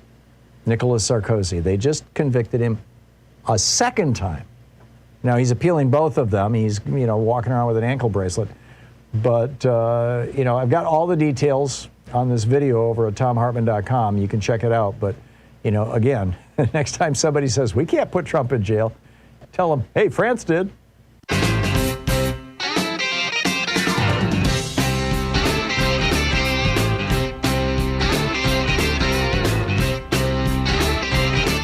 And welcome back. Thom Hartmann here with you. Wanted to tell you about this. It's pretty shocking stuff about Merrick Garland, first of all. But even more shocking is this black flag phenomena that is happening right now across the United States. Give you a little backstory. During the Civil War, there were 2 times when Confederate soldiers waved a black flag rather than the Confederate battle flag.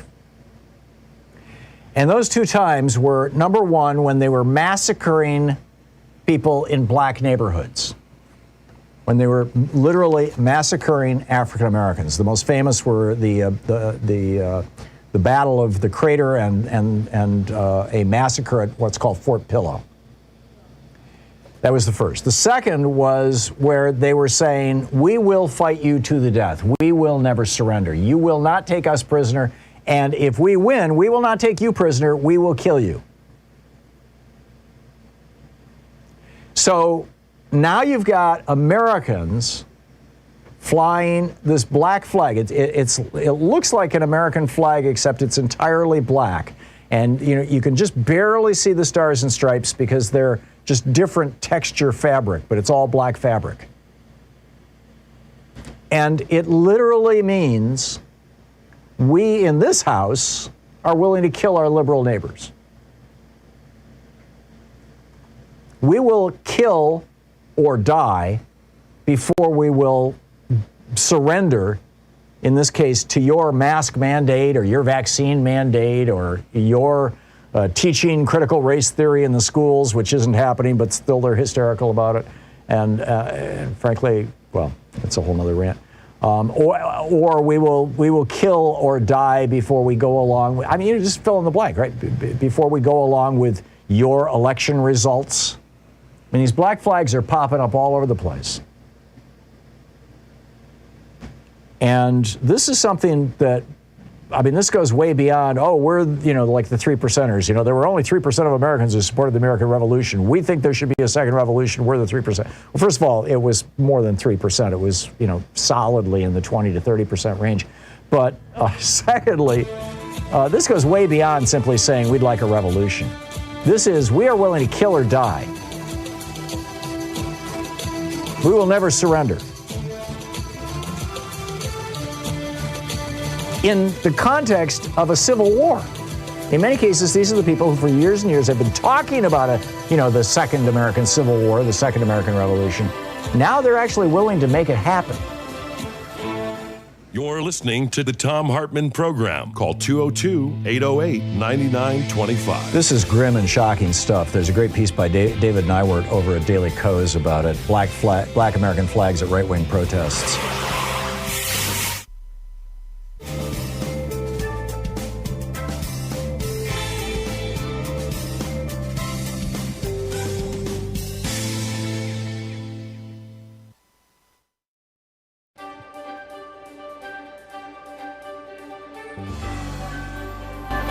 Our book today in the Thom Hartmann Book Club is Ezra Klein's new book, Why We're Polarized. This is from the introduction, and it's a couple pages into it. I'm starting out here. I have found that American politics is best understood by braiding two forms of knowledge that are often left separate: the direct on-the-ground insights shared by politicians, activists, government officials, and other subjects of my reporting, and the more systemic analyses conducted by political scientists, sociologists, historians, and others with the time, methods, and expertise to study American politics at scale. On their own, political actors often ignore the incentives shaping their decisions, and academic researchers miss the human motivations that drive political decision-making. Together, however, they shine bright light on how and why American politics works the way it does. There's much awry in American politics, and I won't in this book attempt to catalog all of it. But I've come to believe the master story, the one that drives almost all divides and most fundamentally shapes the behavior of participants, is the logic of polarization. That logic, put simply, is this: to appeal to a more polarized public, political institutions and political actors behave in more polarized ways. As political institutions and actors become more polarized, they further polarize the public. This sets off a feedback cycle. To appeal to a yet more polarized public, institutions must polarize further. When faced with yet more polarized institutions, the public polarizes further, and so on. Understanding that we exist in relationship with our political institutions, that they are changed by us and we are changed by them, is the key to this story. We don't just use politics for our own ends. Politics uses us for its own ends. There are many different types of polarization possible, and I'll discuss some of them later in the book, but the locus of polarization I'll discuss is on political identity. And that requires saying a few words about a term that should be very useful in American politics, but that has become almost useless: identity politics. A core argument of this book is that everyone engaged in American politics is engaged in identity politics. This is not an insult, and it's not controversial. We form and fold identities constantly, naturally. Identity is present in politics in the way gravity, evolution, or cognition is present in politics. That is to say, it is omnipresent in politics because it is omnipresent in us. There is no way to read the literature on how humans form and protect their personal and group identities, literature I will survey in this book, and believe that any of us is immune. It runs so deep in our psyches, so activated so easily by even weak cues and distant threats, that it is impossible to speak seriously about how we engage with one another without discussing how our identities shape that engagement. Unfortunately, the term identity politics has been weaponized. It is most often used by speakers to describe politics as practiced by members of historically marginalized groups. If you're black and you're worried about police brutality, that's identity politics. If you're a woman and you're worried about the male-female pay gap, that's identity politics. But if you're a rural gun owner decrying universal background checks as tyranny, or a billionaire CEO complaining that high tax rates demonize success, or a Christian insisting on nativity scenes in public squares, well, that's just good old-fashioned politics. With a quick sleight of hand, identity becomes something that only marginalized groups have. The term identity politics in this usage obscures rather than illuminates. It's used to diminish and discredit the concerns of weaker groups by making them look self-interested, special pleading in order to clear the agenda for the concerns of stronger groups, which are framed as more rational, proper topics for normal political debate. But in wielding identity as a blade, we have lost it as a lens, blinding ourselves in a bid for political advantage. We're left searching in vain for what we refuse to allow ourselves to see. All politics is influenced by identity. Those identities are most powerful when they are so pervasive as to be either invisible or uncontroversial. American is an identity. So too is Christian. When politicians, including the irreligious, end speeches with "God bless America," it's not because they're making an appeal to a higher power, but because they're making an appeal to our bedrock identities. If you don't believe me, ask yourself why there are so few open atheists or even agnostics in national politics. This does not mean that politics is an equation solved by locating identity. Identity shapes our worldview, but it does not mechanistically decide it. And while we often speak of identity as a singular, it is always a dizzying plural. We have countless identities, some of them in active conflict with each other, others lying dormant until activated by threat or fortune. Much that happens in political campaigns is best understood as a struggle over which identities voters will inhabit come election day. Will they feel like workers exploited by their bosses, or heartlanders dismissed by coastal elites? Will they vote as patriotic traditionalists offended by NFL players who kneel during the national anthem, or as parents worried about the climate their children will inhabit? What we are often fighting over in American politics is group identity and status, fights that express themselves in debates over policy and power, but cannot be truly reconciled by either. Health policy is positive sum, but identity conflict is zero sum. The book Why We're Polarized by Ezra Klein.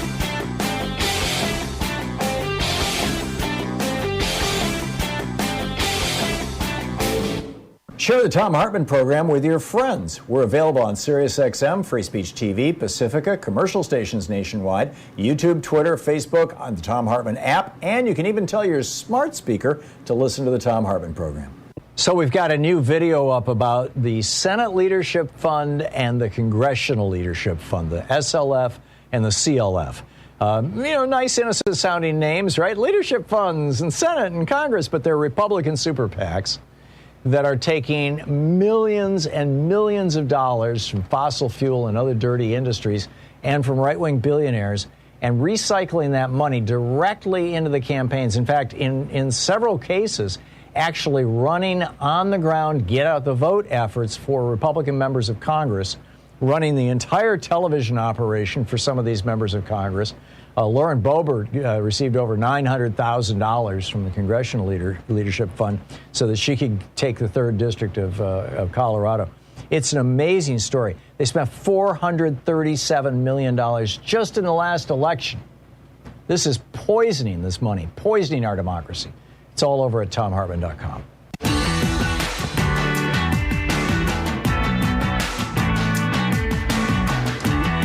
Welcome back. Thom Hartmann here with you. We got a lot on the table here, a lot of stuff to talk about, as it were.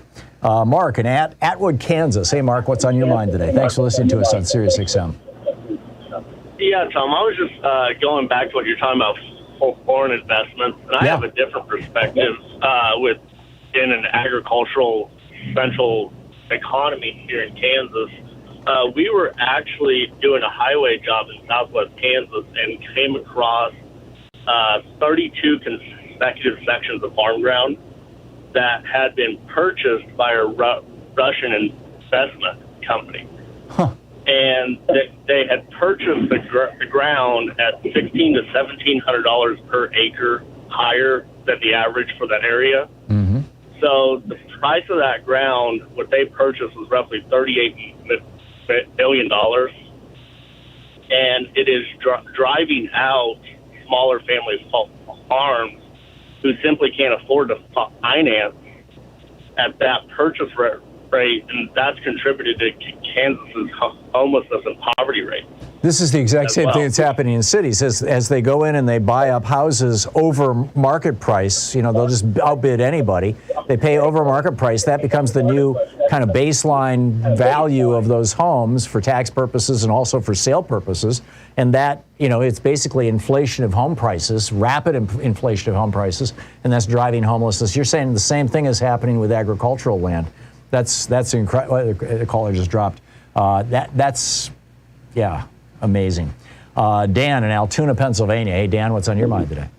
Hey, Tom. Going on the same lines as the last caller, it's a lot bigger than just Wall Street. Like I told Joyce, my parents live in a nicer neighborhood in Pennsylvania, And I think it was, it had to be about 6 or 7 years now. There was a Chinese defense contractor that bought a bunch of land behind my parents, and they built 3 huge mansions there, 3 of them. And they only live in one. The other 2, no one lives there. It's just kind of being circulated for money purposes. But the problem is, 1, it's a Chinese defense contractor. 2, it's boosting the price of property value in my mom and dad's neighborhood. So their property taxes went up $10,000, I think, over the last 5 or 6 years. Yep, just because these mansions were built. And it's a big problem because my little brother and I were looking to move back into the neighborhood around our parents, but we can't even get close to, affording any of the housing there now. Right. And it's just it's a big issue. I just can't believe Chinese defense contractors are the ones that bought that property. You know what I mean? Yeah. Well, what's the old saying? There ought to be a law. Yeah, I get it. Dan, thank you. Thank you for sharing that story. That's amazing. Susan in Phoenix, Arizona. Hey, Susan, what's on your mind? Yeah, well, I was just going to mention as they're looking for ways to control these, especially these international buyers. But I remember when I was young in the 50s, we used to rent a cottage in Canada, and it was from friends who were American. And I remember them having a discussion that the Canadians just changed their laws. And any American that owned United States citizen who owned property in Canada could not sell to another American. They had to sell to a Canadian. And I believe there was something else attached to it where their family could not inherit the property either. Mm-hmm. So that meant that they better sell it before they died. And I remember at that time he was discussing how he was going to sell the property. So I thought that might be something they should think about. What do they do with this property once they have it? Yeah. And there might be some laws or regulations put on that. Yeah, I mean, all these things are subject to either zoning laws or their equivalent, at a state level, or tax policy, right? It's an American who is living in the house and who is their residence. The tax that they would pay, or even the property tax, would be different than if it's foreign owned. I mean, there are solutions to this. Susan, thank you. That's a great idea. CJ in Hoopstown, Illinois. Hey, CJ, what's up? Hey, Tom. I just wanted to make a few comments about the black flag situation. I first noticed one around here about a month ago. Yeah. And I didn't know anything about it. Well, apparently it's not. I mean, I had no idea that it was used during the Civil War until I researched it. And, But anyways, I wanted to take a picture of it just to share with some of my, more liberal friends. And when I pulled in front of the house, they also had the originalist flag, the 13-star one. Mm-hmm. They had all kinds of signs saying you're under surveillance, and it spooked me. And I just I said, forget it. I've been, putting up a bunch of signs in my yard all through the Trump administration, and I went ahead and ordered one of those black flags. I ordered it through Amazon. It came today. Obviously, you can probably expect, as I did, that it was made in China. But I'm a retired art teacher, and if I put this flag up, I'm going to put up some other things on top of it. I'm tired about these people. I've had it with them. Doesn't it spook you, though, that your neighbors are putting a sign out that essentially says we're willing to kill our neighbors? It very much so. It does. Yes, absolutely. Yeah. But I'm thinking maybe a couple of treaded footprints in rainbow colors on one side.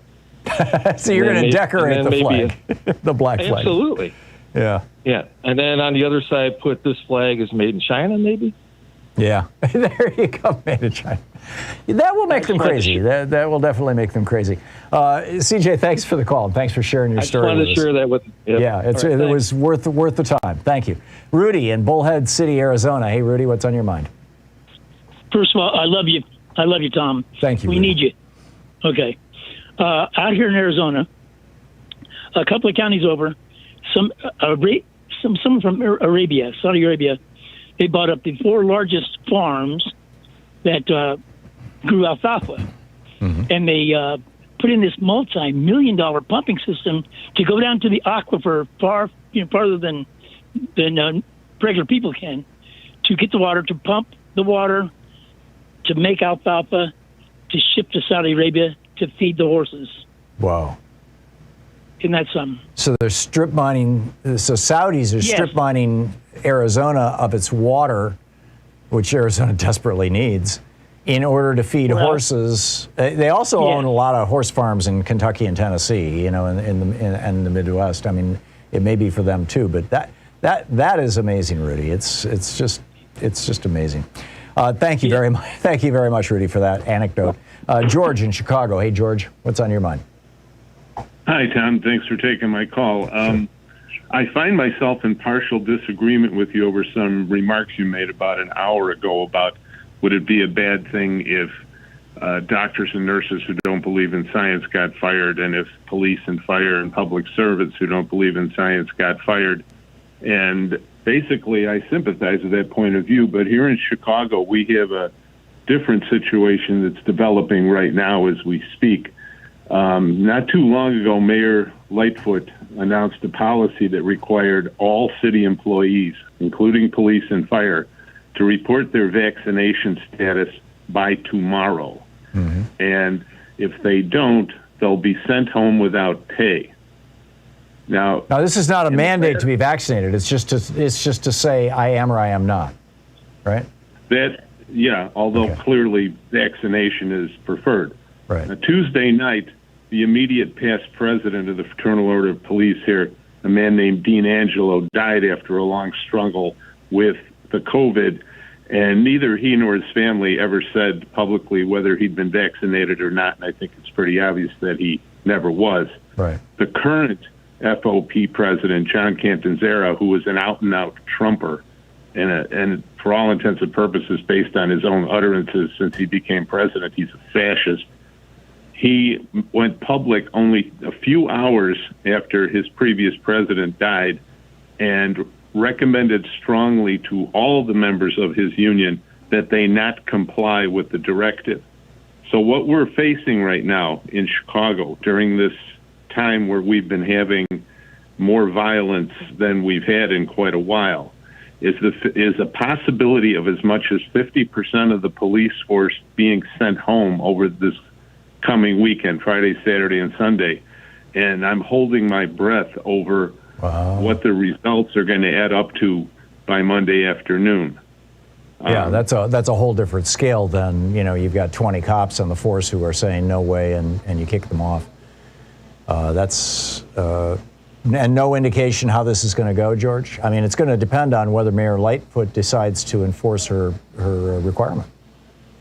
Well, it's a little difficult to say because the police department, by and large, is very much anti-Lightfoot. They despise her, and they're not shy about she's black, saying she's so. a woman, she's a Democrat. I mean, start the list, right? In addition to which, the authorized by statute strength of the Chicago police force, I believe, is around 14,500. The number of cops on duty in the city has not approached that for years. We're several thousand down right now. They've stripped detective bureaus to put people on the street, so murders and felonies are not being investigated.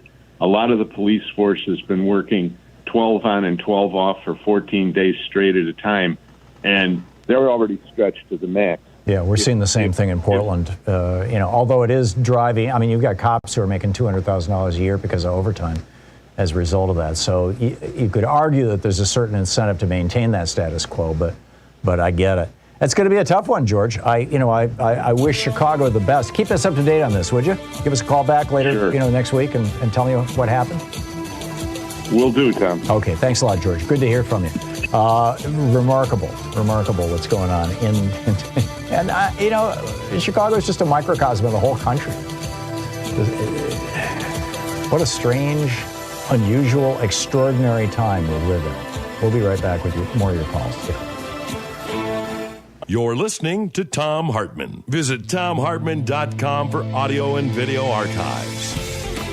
Speaking the truth, the multinational corporations would really rally in and didn't know all about, especially how they're buying the houses here. I'll be right back.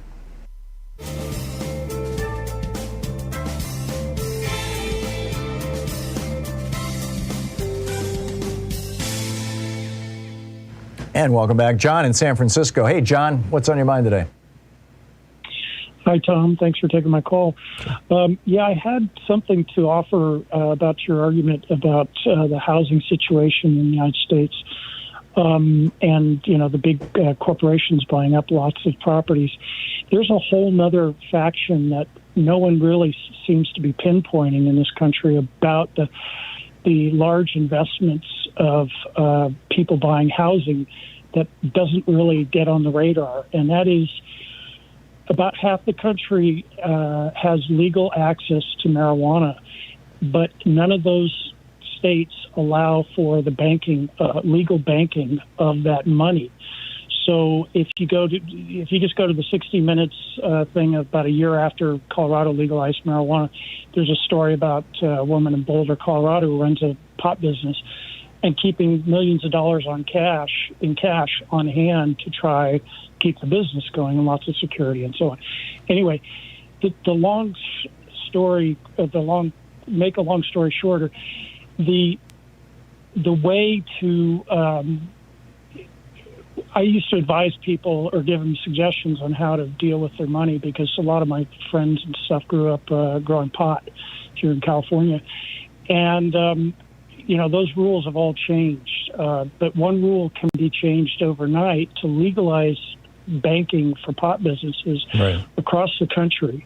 So are you saying, John, am I understanding correctly that what you're suggesting is that some of the cash purchases of housing are people trying to basically launder cash? It's not illegal, though, but the banks won't participate in it. To take cash out of out of profitable marijuana businesses and invest it, essentially? Until the money is invested into the property, until they take the cash that they earn from the retail business of marijuana and move it into a private property situation like a single-family residence, that money can't be recognized by the banks. Right. They've all agreed they're not going to recognize it. But once they run it through the property, they can. Right. And that's been going on for years. And then they could sell the property the next week for essentially the same price even, and now they've got cash that they can put in the bank. Is that what you're saying? Right. It stays in the bank or whatever. And this is a huge problem. This spring, when the buying season takes place typically in California and wherever else. The home buying season. The home buying season. Thank you. There was one piece of property. They were getting 15 offers over asking average.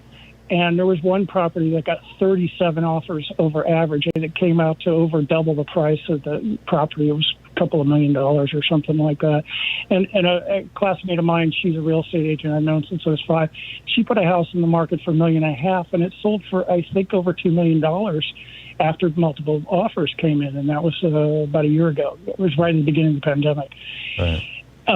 And all that can be changed with a single executive action by Joe Biden. He can sign a document that says, John, I get it. They should decriminalize banking marijuana money. I'm sorry, we're going to hit a break here, but that can't be more than like 1% of this marketplace, can it? Hell no. Hell, it's a $1 billion business. That's true. It's a massive business. And we can't even put a number on it technically because it's not a legal business. Yeah. I get it. Have cop now. John, I'm sorry, I got to run, but fascinating. Thank you for informing me. We will be back. It's 51 minutes past the hour.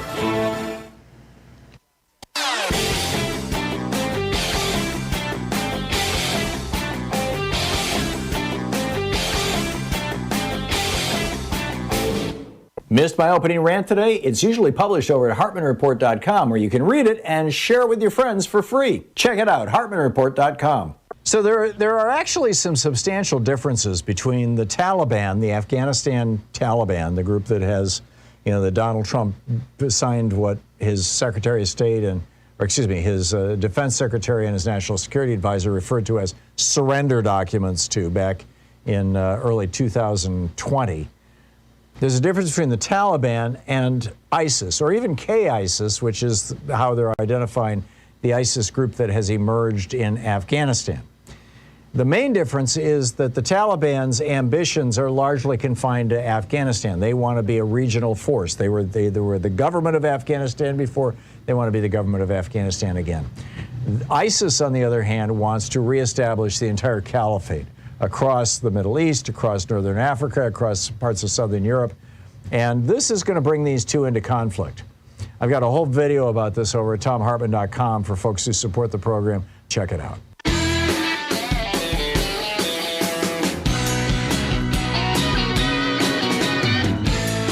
Welcome back. Boy, there's so much that we're talking about here. Ron in Berrien Springs, Michigan. Hey, Ron, what's on your mind? Hi, Tom. Tom, when I first saw the black flag in town, I had to get a closer look, and I saw it was the Stars and Stripes, and they had it flying upside down. And that made me think right away of Bloody Bill Anderson from the Civil War. He was a Confederate guerrilla out of Missouri, and he wrote under the black flag, "No quarter given, no quarter taken." And that's the message with the flag. Right, that's their slogan. Yeah. Yeah, but also during the Civil War, after the massacre of Fort Pillow, especially black troops, that was their battle cry. Remember Fort Pillow, and whenever they encountered rebel scum, they overwhelmed them in glorious fashion under that banner, under that slogan. So it can be turned around, but also that black and also the black flag is like right in the middle of town, a little house, and it's right across from the brand new football field, high school football field, and kitty corner to the Rite Aid. But you never notice, or think what it's about unless you stop and think of history, or if you're a right-wing fascist, of course that'll register right away. Right. But at the same time, as they're trying to intimidate and send a message, by the same token, they are making themselves prime targets for the civil war that they want. And if it comes, you have an easy pickings right there if they're still around, not swept away right away in the ensuing conflagration. But, talking about that, and you do that quite often, there's something we have to be aware of, is that are we prepared for them if they come after us? I know you shoot, Tom. You like to shoot in Michigan at your brother's house. Yeah. Are you prepared? And you live in Oregon, a Ku Klux Klan state. Yep. Are you prepared for defense? Because you are a target, just like Alan Berg was a target. So, God forbid. I know you're aware. I don't. Yeah, no, I am, Ron, and I don't want to discuss it, frankly. I just find it totally creepy that we've got neighbors who are willing to basically put a sign out front that says, we are willing to kill you, and we are willing to die before we will compromise on something like wearing a mask or getting vaccinated. I just find it amazing. Ron, I got to move along, but thank you for the call. Steve in Phoenix, Arizona. Hey, Steve, what's up? I'm all in with you there, Tom, on your last statement. It is creepy and it's crazy.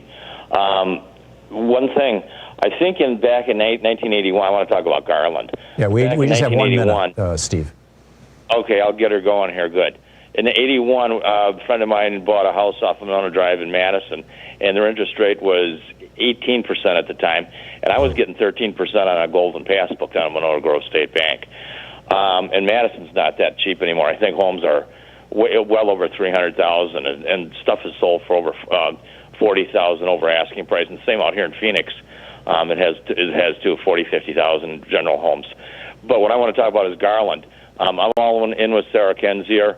Garland needs to go. He's had enough time to prosecute, indict Trump, or do something with Trump. He hasn't. He's allowed these elections to re-audits, refraudits, to manifest. Oh, he wrote a nasty letter to Arizona saying what you're doing is against the law, and then he did nothing.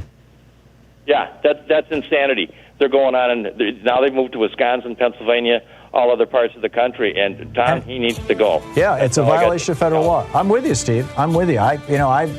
Before I was thinking that maybe Garland's being sabotaged by right-winger, leftovers from the Trump administration. Now I get it. He's in with them. It's amazing. Anyhow, we'll be back. We're hitting the top of the hour here. And let's see, I want to get into, the Monopolies Gobbling Up America. Stick around. You're listening to Thom Hartmann.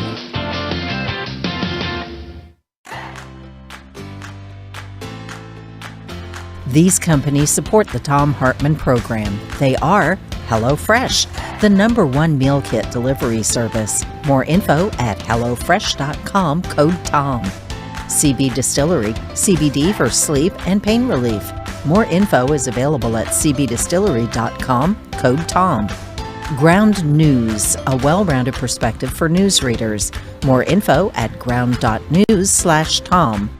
Angie, for any project on your to-do list. More info at Angie.com. Dinovite, a whole food supplement for your pet's immune system. More info at Dinovite.com. And ExpressVPN, the VPN that just works. More information at expressvpn.com/Tom.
Our book today in the Thom Hartmann Book Club is Stand Up, Struggle Forward by Sanyika Shakur.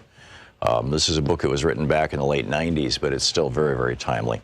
This is from the second chapter titled Class Antagonisms Inside the Fundamental Contradiction of National Oppression. Having just passed the 19th and quickly approaching the 20th anniversary of the LA Rebellion, we should be reminded here of what Rodney King whimpered as he stood in front of a bank of microphones surrounded by class enemies and neo-colonial politicians. We should remember how he'd been dressed in that non-threatening cardigan sweater, white shirt, and black tie, how his hair had been tortured into submission by a jerry curl. We should reflect as well upon how timid and spooked he looked, and on how concerned and stern those who flanked him were as well. That was a Kodak moment. It was staged to foster an image of contrition and resignation, submission, a victim. Rodney King had been led to believe, through a bourgeois sense of reasoning, that the rebellion was really about him, that the reason new Africans and Mexicanos took to the streets of South Central was the result of his filmed beating. That, of course, is typical of mechanical bourgeois thinking. What it's not typical of, however, is someone from the hood. And this cuts both ways. No one in the hoods and barrios ever thought it was about Rodney King. We'd all seen the film over and over like everyone else, but that was par for the course. We'd always seen that, long before anybody caught it on tape. Actually, we'd experienced much more than that. Why, it's safe to say that the hoods had gone to war with each other in vicious waves of internal, intra-class combat for much less than that, though because of a general colonial mentality which prevents the challenging of bottom-up oppression, the same hood forces will not, in any systemic way, wage war on the pigs, or for freedom, land, and socialism. Rodney King alone, and of his own accord, would not have thought to hold a press conference to ask the asinine question in the form of a whimpering request, can't we just all get along? The fact of the matter is, we are getting along. New Africans and Mexicanos are getting along just fine. What we couldn't understand was why he was admonishing us for getting at the exploiters of our communities. The impression he gave, with his handler's hands up his back like a ventriloquist troll, was that a race riot was going on, as if we had all begun to kill each other or burn and rob each other's homes. His handlers compelled him to send up a false flag, a diversion. But you see, this was the very thing that exposed the class interests and reactionary politics of the Uncle Toms that had been designated to handle him, and by extension, us. Let's go back for a minute. Let's talk social development, aka history. There exists a fundamental contradiction in our lives that, like an elephant in the room, no one wants to acknowledge. As a consequence of the war waged upon various African nations by European powers, those of us captured and kidnapped were taken out of our own self-determining social developments and violently forced into Euro-American history. This is not simply a clever play on words. This is a reality. We lost the ability to control our own destiny. Read that again. From that time until now, the fundamental basic contradiction between the U.S. oppressor nation and our own oppressed and colonized nation has been the governing imperialist relationship, which is to say, us not being in control of the qualitative factors that determine our lives as a people, as a nation. Our tradition of struggle against this fundamental contradiction has taken many forms, some hidden or obscured, some open and hostile. But all of these have been open to resolve the fundamental contradiction and to regain our independence. While there have been some bona fide struggles to resolve the contradiction, there have also been reactionary neocolonial struggles waged by internal enemies loyal to the oppressor nation and culture that have tried time and time again to subvert and control our destiny for the benefit of the capitalists. They've come among us, always imposed from above, stirring up emotions and giving lip service to progress, equality, justice, and prosperity. These always within the colonial confines of the oppressor's arrangements, and none collectively ever materialize, because without a resolution of the fundamental contradiction, that is the freeing of our productive forces from U.S. imperialism and the governing of our own affairs, we'll remain a minority within the American system as opposed to a majority in our own, and subjected to the established bourgeois social contract, i.e. colonialism, neo and post. We can parade all through the empire with black congressmen, black mayors, black governors, black police chiefs, black Supreme Court justices, hell, even a black president. And absolutely nothing will alter the genocidal relationship that governs our national oppression here, because the blacks are part of the colonial apparatus. They have made a strategic alliance with the capitalist imperialists to act as go-betweens in our oppression and exploitation. This is a conscious class stand. The black petty bourgeois is not innocently confused, like, say, Mrs. Jackson across the street is, about our national oppression, about the existence and subjugation of New Africa. They are well-read, have traveled in our experience. They've just chosen sides against us and in favor of our historical enemies. And the sooner we recognize and internalize this, the better off we'll be.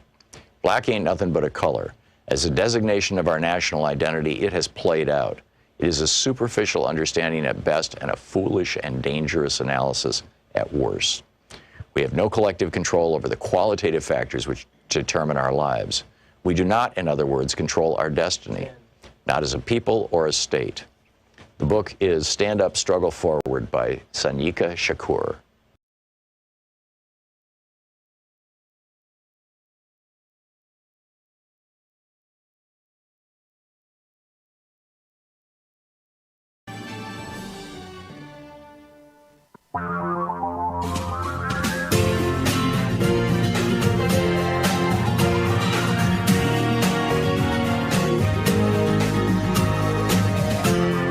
This is the Thom Hartmann Program.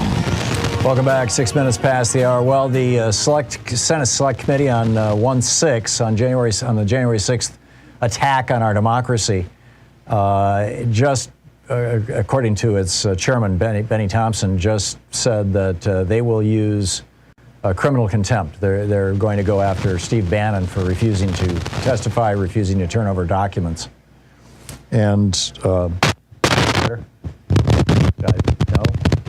Huh. Okay, great. Thank you. Anyhow, the Select Committee is going to do this. The question is now, this raises a couple of interesting questions. Number one, they're going to have to refer to the Justice Department for prosecution. Will Merrick Garland prosecute Steve Bannon? Number two, the maximum penalty that Congress can get for this is a year in federal prison and a $100,000 fine. Will Steve Bannon be willing, and you know, it's a misdemeanor, and a 1-year sentence in a federal prison, you know, is typically like 6 months. So would Bannon just do the time, like the way that Adolf Hitler did back in the 20s, and come out a martyr on the other side, just twice as powerful, twice as, even more? I'm guessing that's the way he's thinking about this. And then, when the fascists take over the country, this is Steve Bannon's fever dream, right? In 2024, and Donald Trump or somebody like him as president again, they'll just pardon him and he'll become the Secretary of State or something. It's amazing. Anyhow, that's the breaking news, as it were. The other story I wanted to tell you about in this block of the show, this part of the show, is Elizabeth Warren has now cranked up her calls for Amazon to be broken up, and it's because of some extraordinary reporting by Reuters, the news organization, that found a wild cache of internal emails and documents within Amazon that had to do specifically with Amazon India. Now, here's how the scam works. In Amazon India, according to these documents, what they have been doing is noticing the products that people are buying. You've got a lot of small, India up until maybe a decade or so ago had a national law that forbid any company from owning more than 2 retail stores in the country. It was an anti-monopoly law that was designed to keep small businesses in effect, in place. And I don't recall when they did away with it or how they weakened it. My apologies, but it has been largely done away with and weakened under pressure from Walmart. Actually, there was one Walmart in India. Now they're growing. But this is, you got the Modi administration is kind of a neo-fascist administration anyway. So anyhow, what they found was that all these small businesses in India were offering goods through the Amazon platform to customers in India. And what Amazon was doing was tracking all these sales. And whenever they noticed that a particular product was really starting to get traction, hey, there's a lot of people buying these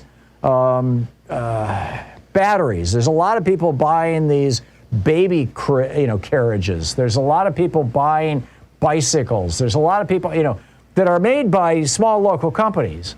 Whenever they found that, particularly in a realm where there might be some profit and not a lot of competitors, what Amazon would do is simply contract with an independent company, not the company that they're going to run out of business, to manufacture the exact same product or a very similar product and slap their brand name on it. And then when people search for that product, if they go on the Amazon site in India and search for a bicycle or a baby carriage, these are not necessarily even the examples. This is just, by way of explaining this. Then what they'll find first, the search results will always be biased toward the Amazon product rather than the product coming from the small companies. And it's wiping out small businesses across India. Elizabeth Warren tweeted yesterday, "These documents show what we feared about Amazon's monopoly power, that the company is willing and able to rig its platform to benefit its bottom line while stiffing small businesses and entrepreneurs. This is one of the many reasons we need to break it up." There are literally thousands of pages of internal Amazon documents that Reuters reviewed. And this is being done by Amazon's private brands team in India. Jeff Bezos testified before Congress that Amazon didn't do this. He testified under oath before Congress, and lying under oath before Congress is a crime. And the American Economic Liberties Project, which is an anti-monopoly kind of advocacy group, said in a series of tweets yesterday, "This is not shocking, but it is appalling. Independent businesses have sounded the alarm for years, providing evidence that Amazon stole their intellectual property. We said back in 2020 that a perjury referral was in order, and it still is, highlighting testimony from Bezos and Nate Sutton, Amazon's associate general counsel.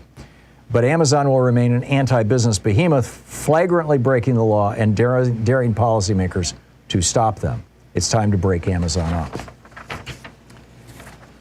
As I said, I wrote a book about this, the hidden history of American monopolies, and this situation with Amazon, I pointed out in the book, and I said, it's fairly clear to me this is happening. We have no internal proof of it, though, and, the president of the company and I believe largest shareholder has basically said, no, we would never do that. Are you kidding? No, we're not going to do that kind of thing. So we'll see how this shakes out. But and Amazon's just the tip of the iceberg.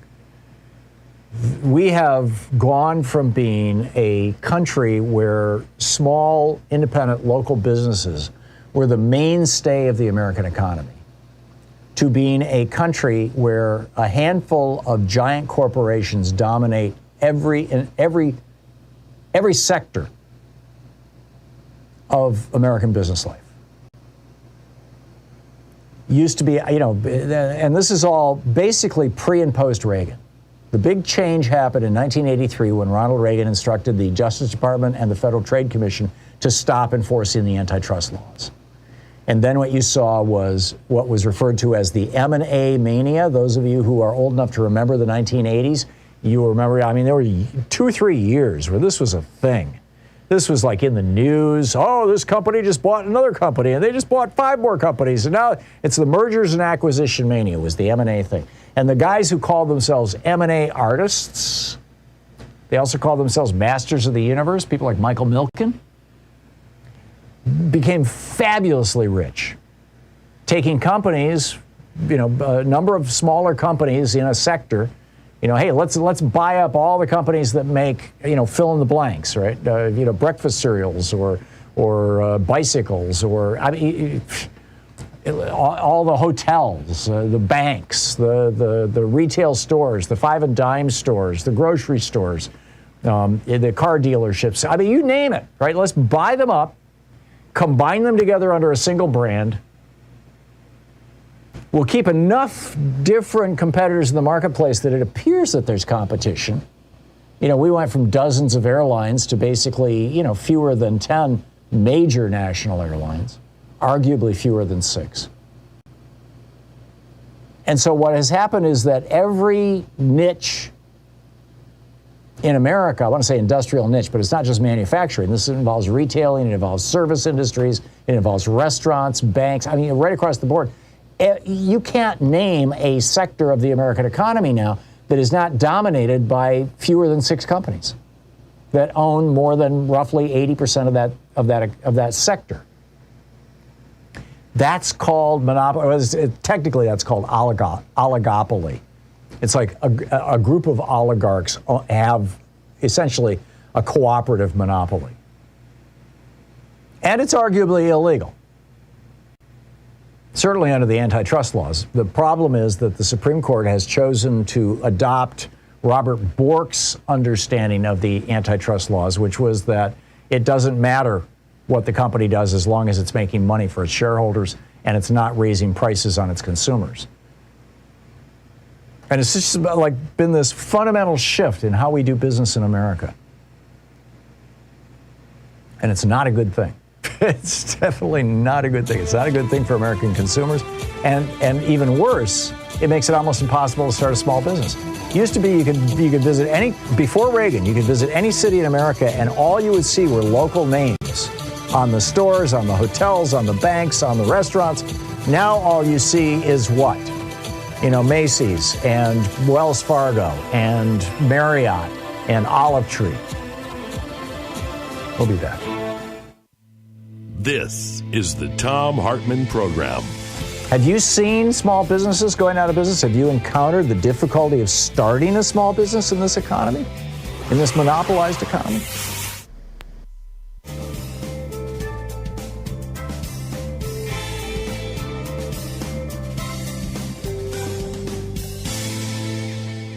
And welcome back.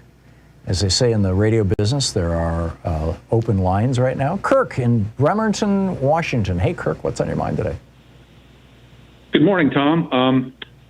Wanted to ask you just how embarrassing and potentially dangerous it may be for the Democratic Party right now that the grassroots of working people are moving towards a virtual general strike. John Deere went on strike last night. There are just a mushroom effect of people organizing to either vote for a strike or prepare for a strike. And yet you've got senators like Manchin and Sinema cutting off that grassroots at the knee for changes in our economy that would reduce the need to take it upon themselves to organize to strike. Right. Kirk, there is so much that's happening right now that is so wild and unpredictable and so hard to know where it's going to go. I guess one question is, if there's a lot of strikes, and it harms the economy, or people perceive it to harm the economy, will that be blamed on Biden and the Democrats because they're pro-union? It could be. That was one of the things that Ronald Reagan beat Jimmy Carter up with. There were a lot of strikes going on, in particular in the last year of Carter's administration in '79, because he had deregulated a number of industries. He deregulated the trucking industry, deregulated the travel industry. It's how Louise and I, started a business in '83 as a result of that, or maybe it was '82, whatever. But it was, we started a travel business because of that.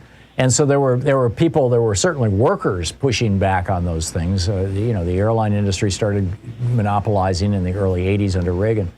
A lot is going to depend on how the media plays it, Kirk, don't you think? What's the narrative? What principal narrative emerges? It seems like that's going to be the key to the whole thing. I think we can both guess, probably with favorable odds on how the media is going to cover it, and it's going to be negatively. So, I guess that's going to be another onus on the organizers, is to win the hearts and minds of the public, since a few senators aren't listening. Yeah. Well, the damage that Manchin and Sinema are doing is going to be absolutely extraordinary, or is already, frankly. Look at all the great legislation, including things like H.R. 1, that should have passed. And frankly, I think if Mitch McConnell was in charge of the Democrats rather than Chuck Schumer, would have passed by now. Exactly. Because I think it's failure of leadership on Schumer's part. And have you seen the Data for Progress polling? It's very early in Arizona to be doing this, but have you seen what? I've seen the Sinema's down to like 30% support. Yeah, somebody who has no name recognition is beating her by 30 points. Yeah. Like a mayor from Tucson. Yeah. So what is her end game here? I think her end game, she got in bed in 2014 or arguably 2014. I wrote a piece about this a couple days ago. She got in bed basically with the big money guys, with the Coke billionaire types. And so I think that as long as she holds the line and damages the Democratic Party as badly as she can, that when she finally is kicked out of office in 2.5 more years, her nest will be well feathered. They will find a place for her. They always do. That's what I think is going to happen. Kirk, thank you for the call. We'll be right back.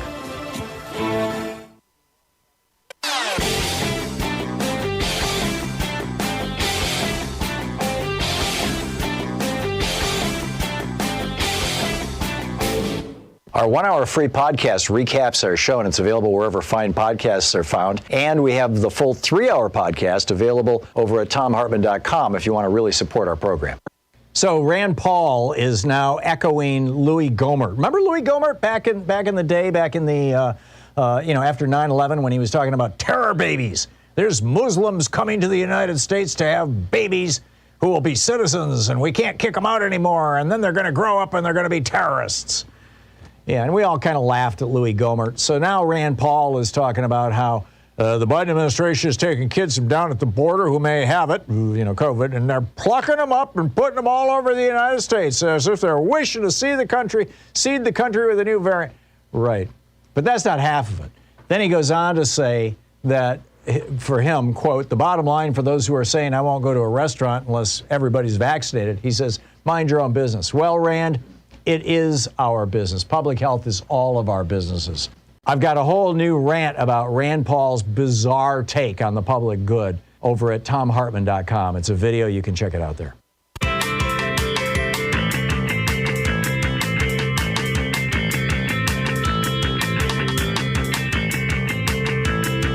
Welcome back. Thom Hartmann here with you and Alan in Warwick, Rhode Island. Hey, Alan, what's on your mind today? Hi, Tom. Thanks for taking my call.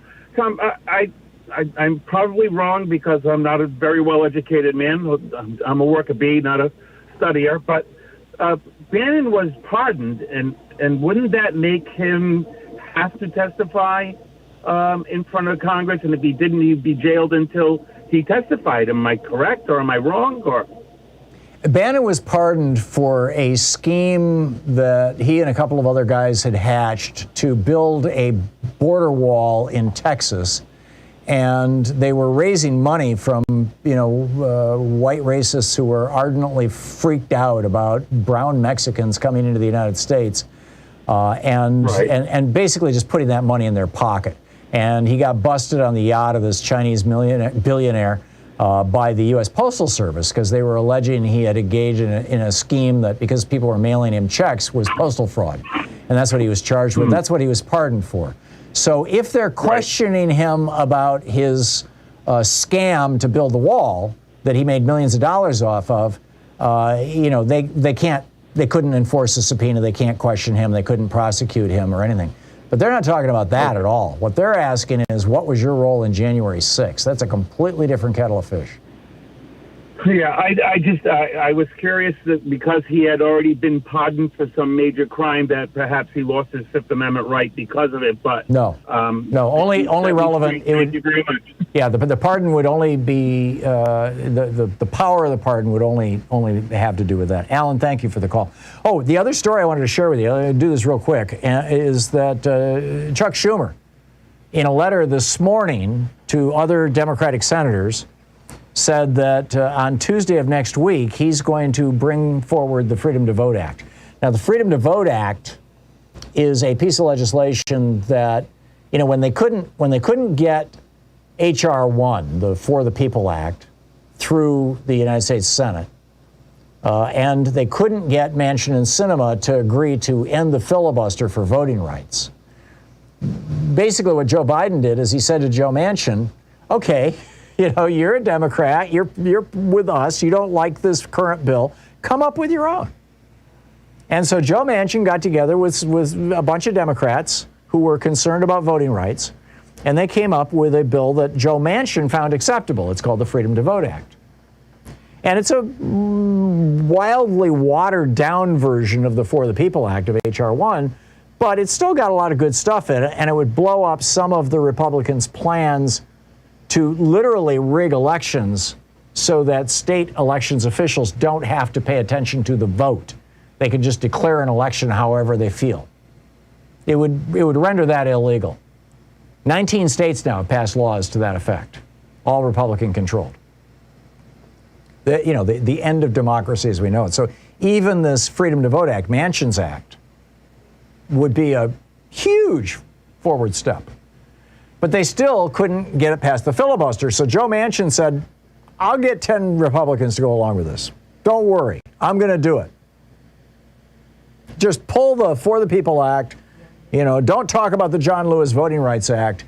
Just let me, work out something that'll go with the Republicans. And so they did. They stopped talking about voting rights for 5 months now, 4 months? Well, now it is fish or cut bait time. It's time to get about the people's business. And Chuck Schumer is going to call for a vote on Tuesday on at least the first procedural vote on Joe Manchin's Freedom to Vote Act, which is, like I said, it's watered down, but it is still really important that it pass. And the question is, will Joe Manchin be able to deliver 10 Republicans? So far, the only Republican who has expressed any vague endorsement of this sort of thing is Lisa Murkowski, who's actually an independent from Alaska.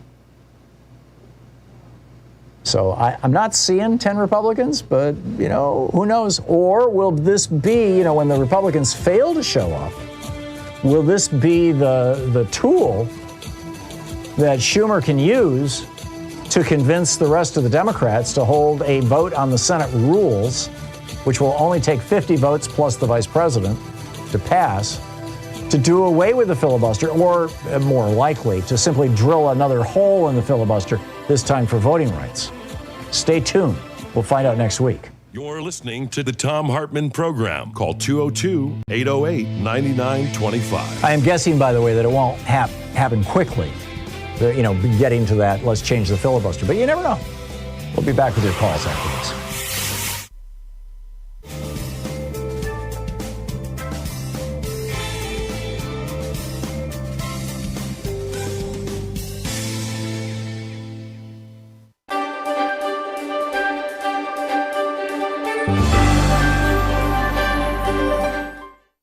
Our book today is Future War, Preparing for the New Global Battlefield by Robert, I believe it's pronounced Latif, L-A-T-I-F-F. This is from the introduction. On a sweltering August day following weeks of heightened tension with Russia over its actions in Ukraine and Syria, and harsh words between the United States and China over actions in the South China Sea, and as workers are preparing to depart the cool of their air-conditioned Manhattan office buildings for the gridlocked highways and subways, several large electric power plants along the East Coast simultaneously experienced dramatic overspeed conditions in their large turbine generators. Plant operators are unable to stop the steam turbines, whose automatic control and data systems have been infected by sophisticated computer malware, and they catastrophically tear themselves apart, cutting power to large segments of the population and industries in the Northeast. Building systems shut down, hospitals switch to emergency generators, trains stop running, traffic lights cease operating, and Wall Street trading comes to a halt. At the same time, 1,100 miles to the south, a massive rocket sits fueled and ready to launch a critical national security satellite when an explosive-laden private aircraft flies at low altitude into the Cape Canaveral launch pad area and, despite repeated warnings, slams into the pressurized fuel tank and solid rocket motors, creating an enormous conflagration. Half a world away, elite commandos equipped with the latest high-technology equipment but unidentifiable as a national army attack U.S. and allied interests near areas of disputed territory. Thus are fired the opening shots of a new war. These hypothetical events represent a radically different style of conflict fought with new tools and against new and unfamiliar enemies. When most people think of war, they imagine soldiers doing battle with other soldiers, employing tanks, artillery, and other recognizable weapons. However, in this century, war has morphed into something we can scarcely recognize, and future conflicts will be qualitatively and quantitatively unlike those of the past. They will be fought using innovative and unusual weapons, many of which, because the technologies have both civilian and military uses, will be available to far more people who are far less skilled in their employment. The so-called democratization of technology has diminished the monopoly of advanced countries on the tools of war. 21st century armed conflicts often have no battlefield in the traditional sense. The concept of opposing armies clashing in deadly struggle but moderated by international conventions of behavior seems a thing of the past. In 1999, Chinese colonels Kuo Liang and Wang Shuangshui predicted that soldiers would increasingly be computer hackers, financiers, drug smugglers, and agents of private corporations rather than members of a military, and that their weapons would include not only airplanes, cannons, poison gas bombs, and biochemical agents, but also computer viruses, net browsers, and financial derivative tools. Their predictions were prescient. Yesterday's wars were, like World War II, about saving civilized nations from maniacal dictators, or like the conflicts in Vietnam and Korea, devoted to a clash of ideologies in the attempt to limit the spread of one hegemon over another. They were big affairs involving large military forces and enormous violence. Today's wars are more about cultural and religious hatreds, using violence as a means to change the hearts and minds of people, among whom the killing occurs with more frequency. Tomorrow's wars will be different still, fought largely for political dominance with stealth and cunning, targeting innocents and institutions, heavily dependent on information superiority, and employing strange new weapons. While we have a highly motivated and well-trained and equipped armed forces that will adapt, we are not prepared as a nation to react well to the inevitably messy and ambiguous situations these new conflicts and weapons will present. We still have no clear idea of what constitutes an act of war in cyberspace now, nor of how we might respond to such an act. It is not enough for the military to be prepared. Neither the public nor its decision makers have yet fully comprehended the significance of the changes in the types of conflict and the tools with which they will be fought. Without question, there will be circumstances when decision makers will find it necessary, or at least think it necessary, to send soldiers into classic boots-on-the-ground combat situations. We will continue to project force with our powerful aircraft, our munitions, and our aircraft carrier strike groups. When war is fought in foreign lands, it could well be against other high-tech armies. However, war will increasingly be more personal and often fought closer to home. It will not lend itself to the traditional massive displays of U.S. firepower. It will affect individuals directly, not as some distant conflict we read about in newspapers or watch in the movies or on the internet. Americans will be targeted on U.S. soil, often, as we have seen in San Bernardino and Orlando, by homegrown terrorists.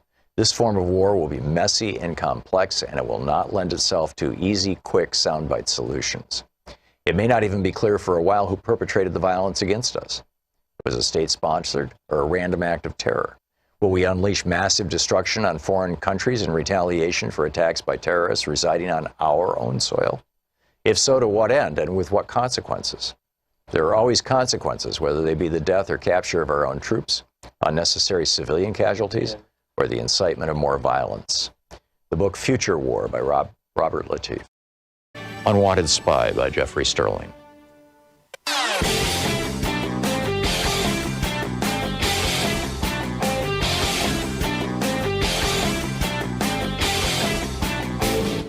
Change starts with you. You can be calling your Democratic or Republican representatives to let them know what you think by calling 202-224-3121. It's the Capitol switchboard. It'll get you right through to them. So we have a new video up over at ThomHartmann.com. It's about 18 U.S. Code 2384, which is a law that was published back in or put on the books on June 25th, 1948. It was updated in 1956.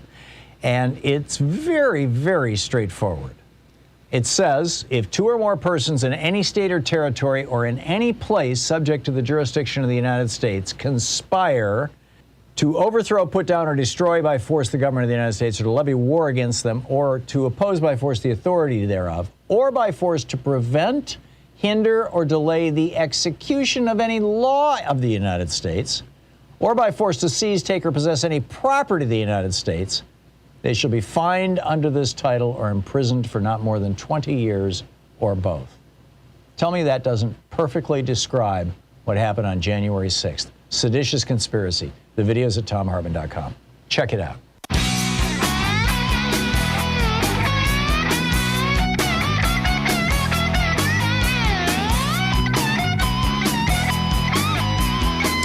Okay, welcome back. 35 minutes past the hour. I'm going to pick up your phone calls in just a minute, but I have one other question to toss out for you. If you have had COVID or know someone who has had COVID, have you noticed a decline in your mental function or their mental function as a consequence of it? I asked this question, and we have 44.5 million Americans that we know have gotten COVID. And given that about a third of all cases are asymptomatic, the actual number is probably closer to 50 or 60 million Americans, which is a consequential percentage of the 330 million of us that are, running around loose here in this country. Yes, 715,000 people have died, and all the focus seems to be on what I think we should start referring to as the Trump death toll. I was thinking last night I should start getting the daily COVID numbers and every day opening the show with the Trump death toll today is. But in any case, it's so we focus on that. But what we haven't been paying attention to is that 44.5 million Americans who were diagnosed with COVID who didn't die. What's happening with them? We're now starting to see some really interesting studies. There's one. This one is in the process of being peer-reviewed, but it's been pre-published. It's a study that used a biobank of 45,000 brain scans going back to 2014. So these are people who had their brains scanned for a whole variety of reasons. So, did they have migraine headaches? Did they have an injury? Were they, whatever. They were for some reason, they had their brains scanned between 2014 and the time that they got COVID. So they went back And they completed new scans, 45,000 new scans on these people after having COVID. And what they found, and this includes people who had COVID who had no symptoms, not just people who are on ventilators. We know that the people who are on ventilators are much more likely to have what's called cognitive decline, early young dementia. But what they found was that portions of the brain in patients affected with SARS-CoV-2, in other words, COVID, were found to have reduced gray matter or fewer cell bodies in several regions versus patients without infection. Even when accounting for normal changes with age, even mild cases continue to show loss of gray matter. The infected patients also showed cognitive decline on performance tasks, and the specific areas impacted led the team to suspect the possibility of increased susceptibility to aging diseases such as dementia or Alzheimer's. I'm sharing this with you from a piece in the Colorado Newsline by Trish Zornio that was republished over on rawstory.com. And this isn't the only study. There was one published in the British medical journal, The Lancet, a few months ago in July. Now, that was of people who had been on ventilators, who had been hospitalized, and they showed a cognitive decline that matched the equivalent of about 10 years of aging, which was also the equivalent of the loss of 7 IQ points.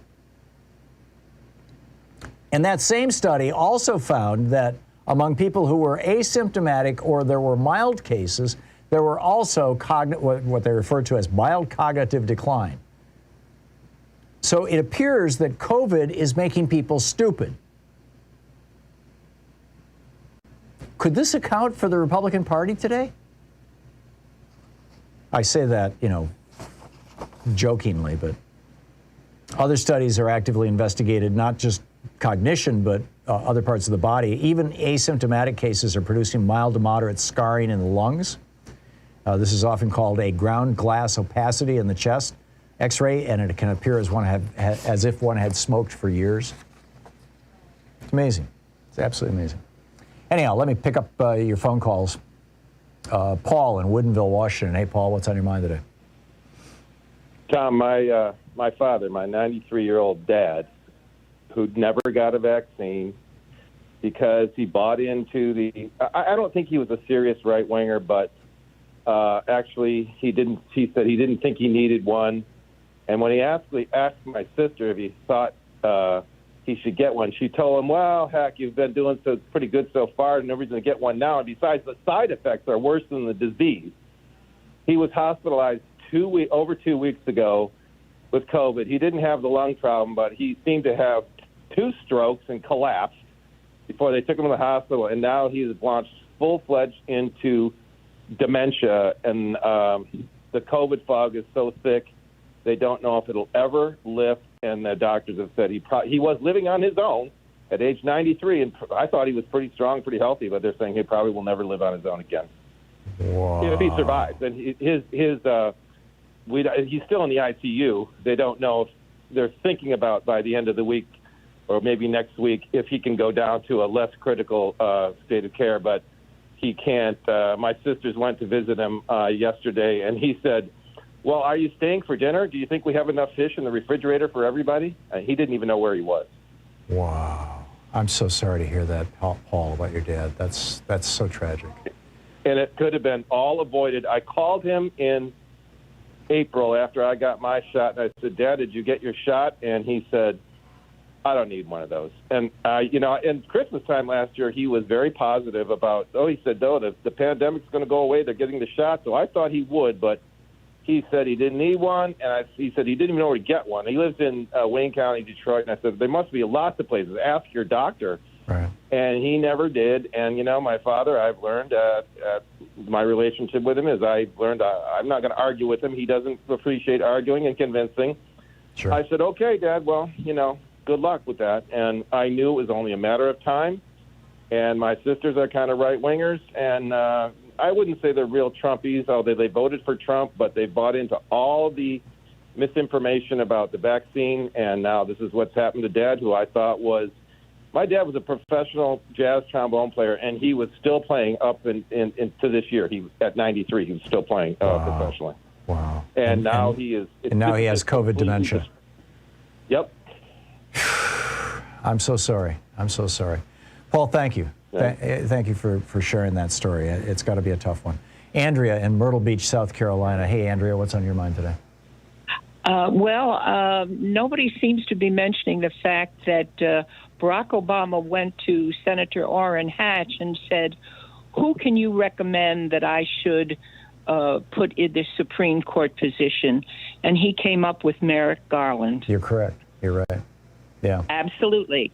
One other quick thing, if I might. Mm-hmm. Yesterday, the former D.C. prosecutor said that what they should do, the committee now that's forming and just found a reason to pass it on to the Justice Department, they should do inherent contempt first and then criminal referral to the Justice Department.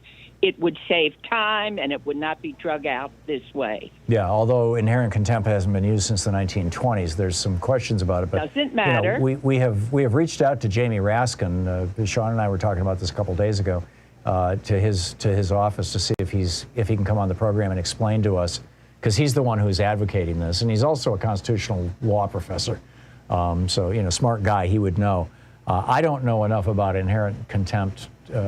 I'm not sure anybody does, because well, like I said, this is from the prosecutor that is the former D.C. prosecutor. He appears as a talking head on MSNBC every once in a while. Yeah, I probably heard that segment or saw that or one very much like it. So yeah, I've seen that. Sounded good to me. Yeah, I'm with you. Okay, thank you, Andrea. Thanks for that information. David in Denver, Colorado. Hey, David, what's up? Hey, Tom. I just hearing you talk about the lungs. I got COVID back in March of last year and didn't go to the hospital, but it was pretty darn sick. And then we think I had it again a month and a half ago. Not too terribly bad this time, but my lungs are not good. I had a CT scan from a motorcycle accident, and they came back with I can't remember the name of the disease I have. I don't know, but they said it was related to COVID. It's like scarring of my lungs, pretty bad. Oh, I'm so sorry to hear that. And I think that I forget stuff pretty regularly now that I don't think I used to forget, which is kind of frustrating. So you think that you're experiencing that COVID dementia? I mean, it's not full-blown dementia. It's like your brain works as if you were 10 years older than you are. That's yeah. I mean, I don't know if to full extent, but there's definitely just I'll read something and where I would normally be able to talk about it, I can't. I'll forget what I'm talking about. Yeah. And it doesn't make a whole lot of sense. Yeah, and I'm guessing you're not 70 years old or older. No, I'm 38, and it was in pretty good health. Because I was going to say, that starts happening when you start getting older. But yeah, and that's the whole point of it is the COVID having COVID seems to age your brain by 10 years, which is pretty remarkable. David, thank you for the call and thanks for the testimony. It's good to hear from you, and I wish you well. I hope you can recover. And thank you for sharing your story with our listeners. This is nothing to take lightly. And these mask holes who show up in public places without masks, trying to infect other people and proclaiming the wonders of this disease are just, this is a plague in our society. You're listening to Thom Hartmann. Visit ThomHartmann.com for audio and video archive. I guess actually it's two plagues. We have, the disease, and then we've got the mask holes. We'll be back with your calls.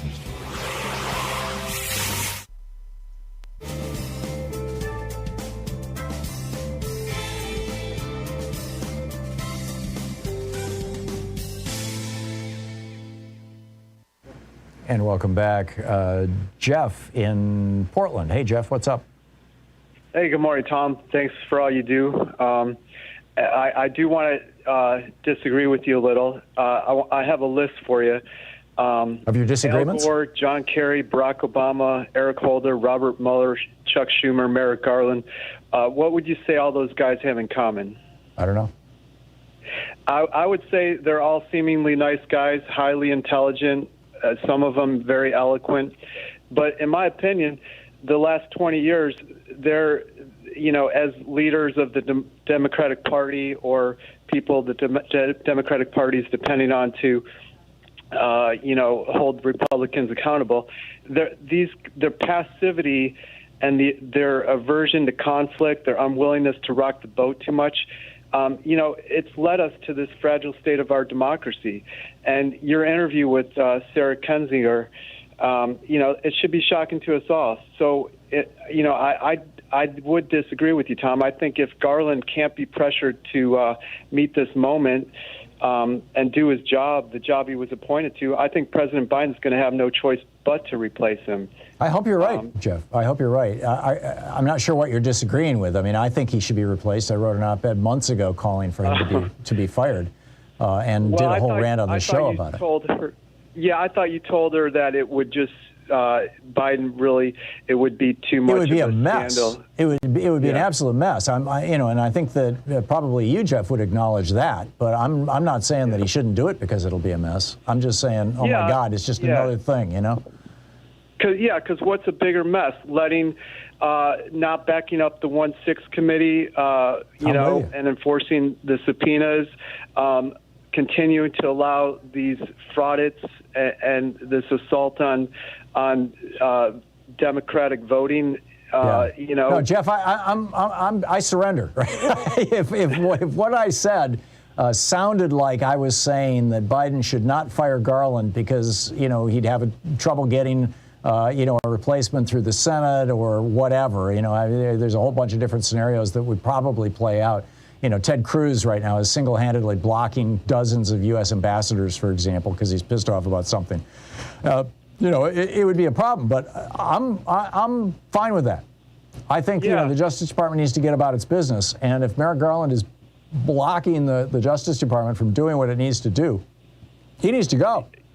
Yeah, and if Biden sits back and and allows this to happen, he's going to be added to that list of people that I mentioned. Yeah, I'm with you, and I think that the acid test is going to come next week. Assuming that it's next week, that this House committee is going to first they have to refer the contempt citation to the entire House, so the whole House of Representatives has to vote on it. I doubt that there will be. I doubt it'll be defeated. I'm guessing that it'll pass.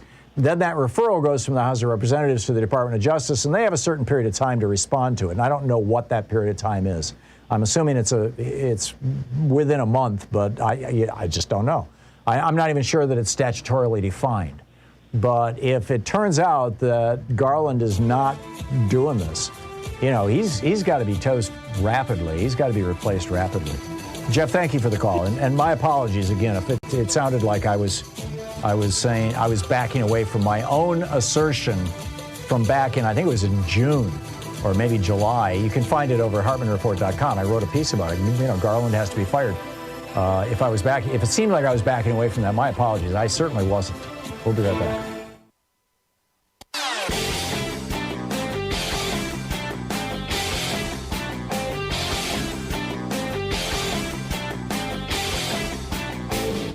Share the Thom Hartmann program with your friends. We're available on SiriusXM, Free Speech TV, Pacifica, commercial stations nationwide, YouTube, Twitter, Facebook, on the Thom Hartmann app, and you can even tell your smart speaker to listen to the Thom Hartmann program. The media is pushing this crazy narrative that with regard to masks and vaccines and COVID and all this kind of stuff, that America is divided. Half of us want masks and half of us don't, or half of us want vaccines. It's just not true. 75% of Americans have received at least one dose of vaccine.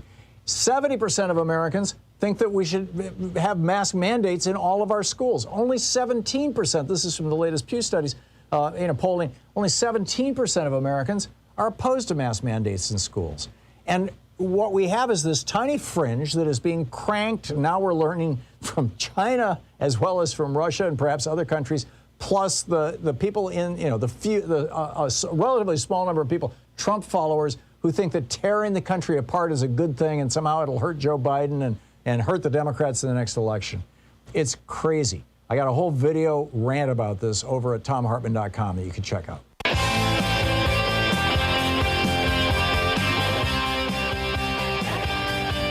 Welcome back. Thom Hartmann here with you, and Ruth in Seattle. Hey, Ruth, what's up? Hey, hi. I've called before. I got COVID back in March of 2020 and was really very sick for the first 6 months deathly ill, and then for probably another 6 months really sick. And then, like about 3 weeks ago, I all of a sudden got my breath back, and have been feeling great. Feeling great. I'm going to PT because I have like no activity endurance. I get chest pains that are unexplained, it's just part of COVID. Sure. But as far as the thinking and finding words and being able to read, and it started with, at first I couldn't even pay bills. I, couldn't figure out how to, get on the computer and pay my bills. So thankfully my husband took over kind of for me. Mm-hmm. But, over time it's starting to get better and better and better. And I just want to say to all the people out there that are suffering with this, I think that it gets better. I'm taking, a box full of supplements every day. Yeah. And doing everything I can, eating just, low histamine and all, fruits, vegetables, and, staying away from flour and dairy and all that, you know. Ruth, thank you. Anyway, thank you for sharing that story. But you can get better. Yeah, it's a little moment of hope in an otherwise kind of bleak ocean of bad news, and I'm glad to hear that. And I'm knocking on wood because it's been a short time that I felt this good. But and you have with COVID, long COVID, you have ups and downs, and we call them relapses. Sure. But you can get better, I think. I mean, I think you can. I am. I can't read yet, but, I'm better. Good. Ruth, thank you so much. Thank you for sharing your story with people. I think it's going to be very helpful. Thank you. Michelle in Van Nuys, California. Hey, Michelle, what's on your mind? I was going back to the thing with the corporations purchasing property. Right. Right. In California, right before COVID hit, Governor Newsom, we were after the 2009 crash of real estate. California had that same problem where there were some corporations that bought up all the houses. LA Times did a story on this a few years ago, and so there was a big problem with it. And there's a big problem with just housing in general in California. So a couple of years ago, Governor Newsom signed into law. There was a series of laws that are interconnected that basically got rid of all single-family zoning in California, where now each area there's some rules, but you could build up to 2 ADUs, granny flats, basically, on your property under certain rules. And one of the rules they put in that corporations could not do this at all. Huh. So it was only single. So it had to be owners. They put a waiver on owner occupied because the law used to say that you had to occupy it, but they basically are allowing, somebody to own a property as long as they're an individual. Basically, no corporations can do this law, so that they can't go in and buy up all these houses and build multi-units, triplexes, other things, basically on properties. Remarkable. Yeah. Well, I didn't know about that. Michelle, thank you. Thank you for informing me. I'll have to do a little more research. That's fascinating. I appreciate the call. Thank you very much. Sure. Fred in LaPorte, Indiana. Hey, Fred, what's on your mind? Well, I called you when I had COVID. That was about the middle of October. I had the Moderna vaccine in February and March. In October, I ended up with the COVID-19. Mm-hmm.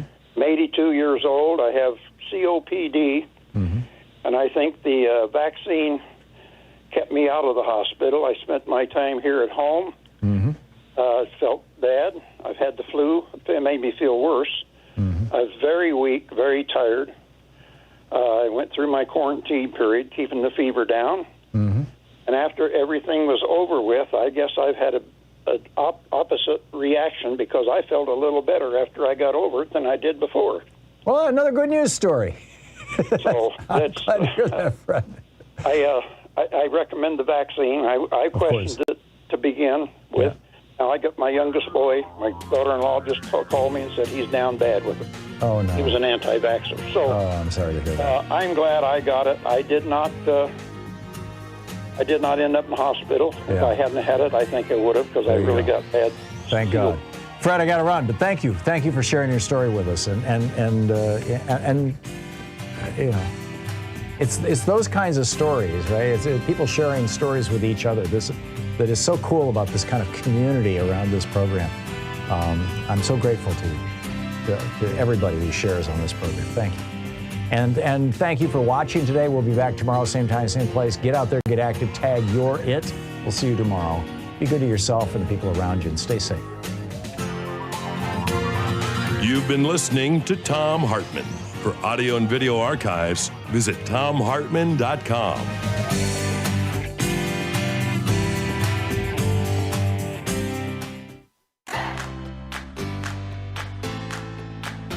These companies support the Thom Hartmann program. They are HelloFresh, the #1 meal kit delivery service. More info at hellofresh.com, code TOM. CB Distillery, CBD for sleep and pain relief. More info is available at cbdistillery.com, code TOM. Ground News, a well-rounded perspective for news readers. More info at ground.news/Tom. Angie, for any project on your to-do list. More info at Angie.com. Dinovite, a whole food supplement for your pet's immune system. More info at Dinovite.com. And ExpressVPN, the VPN that just works. More information at expressvpn.com/Tom.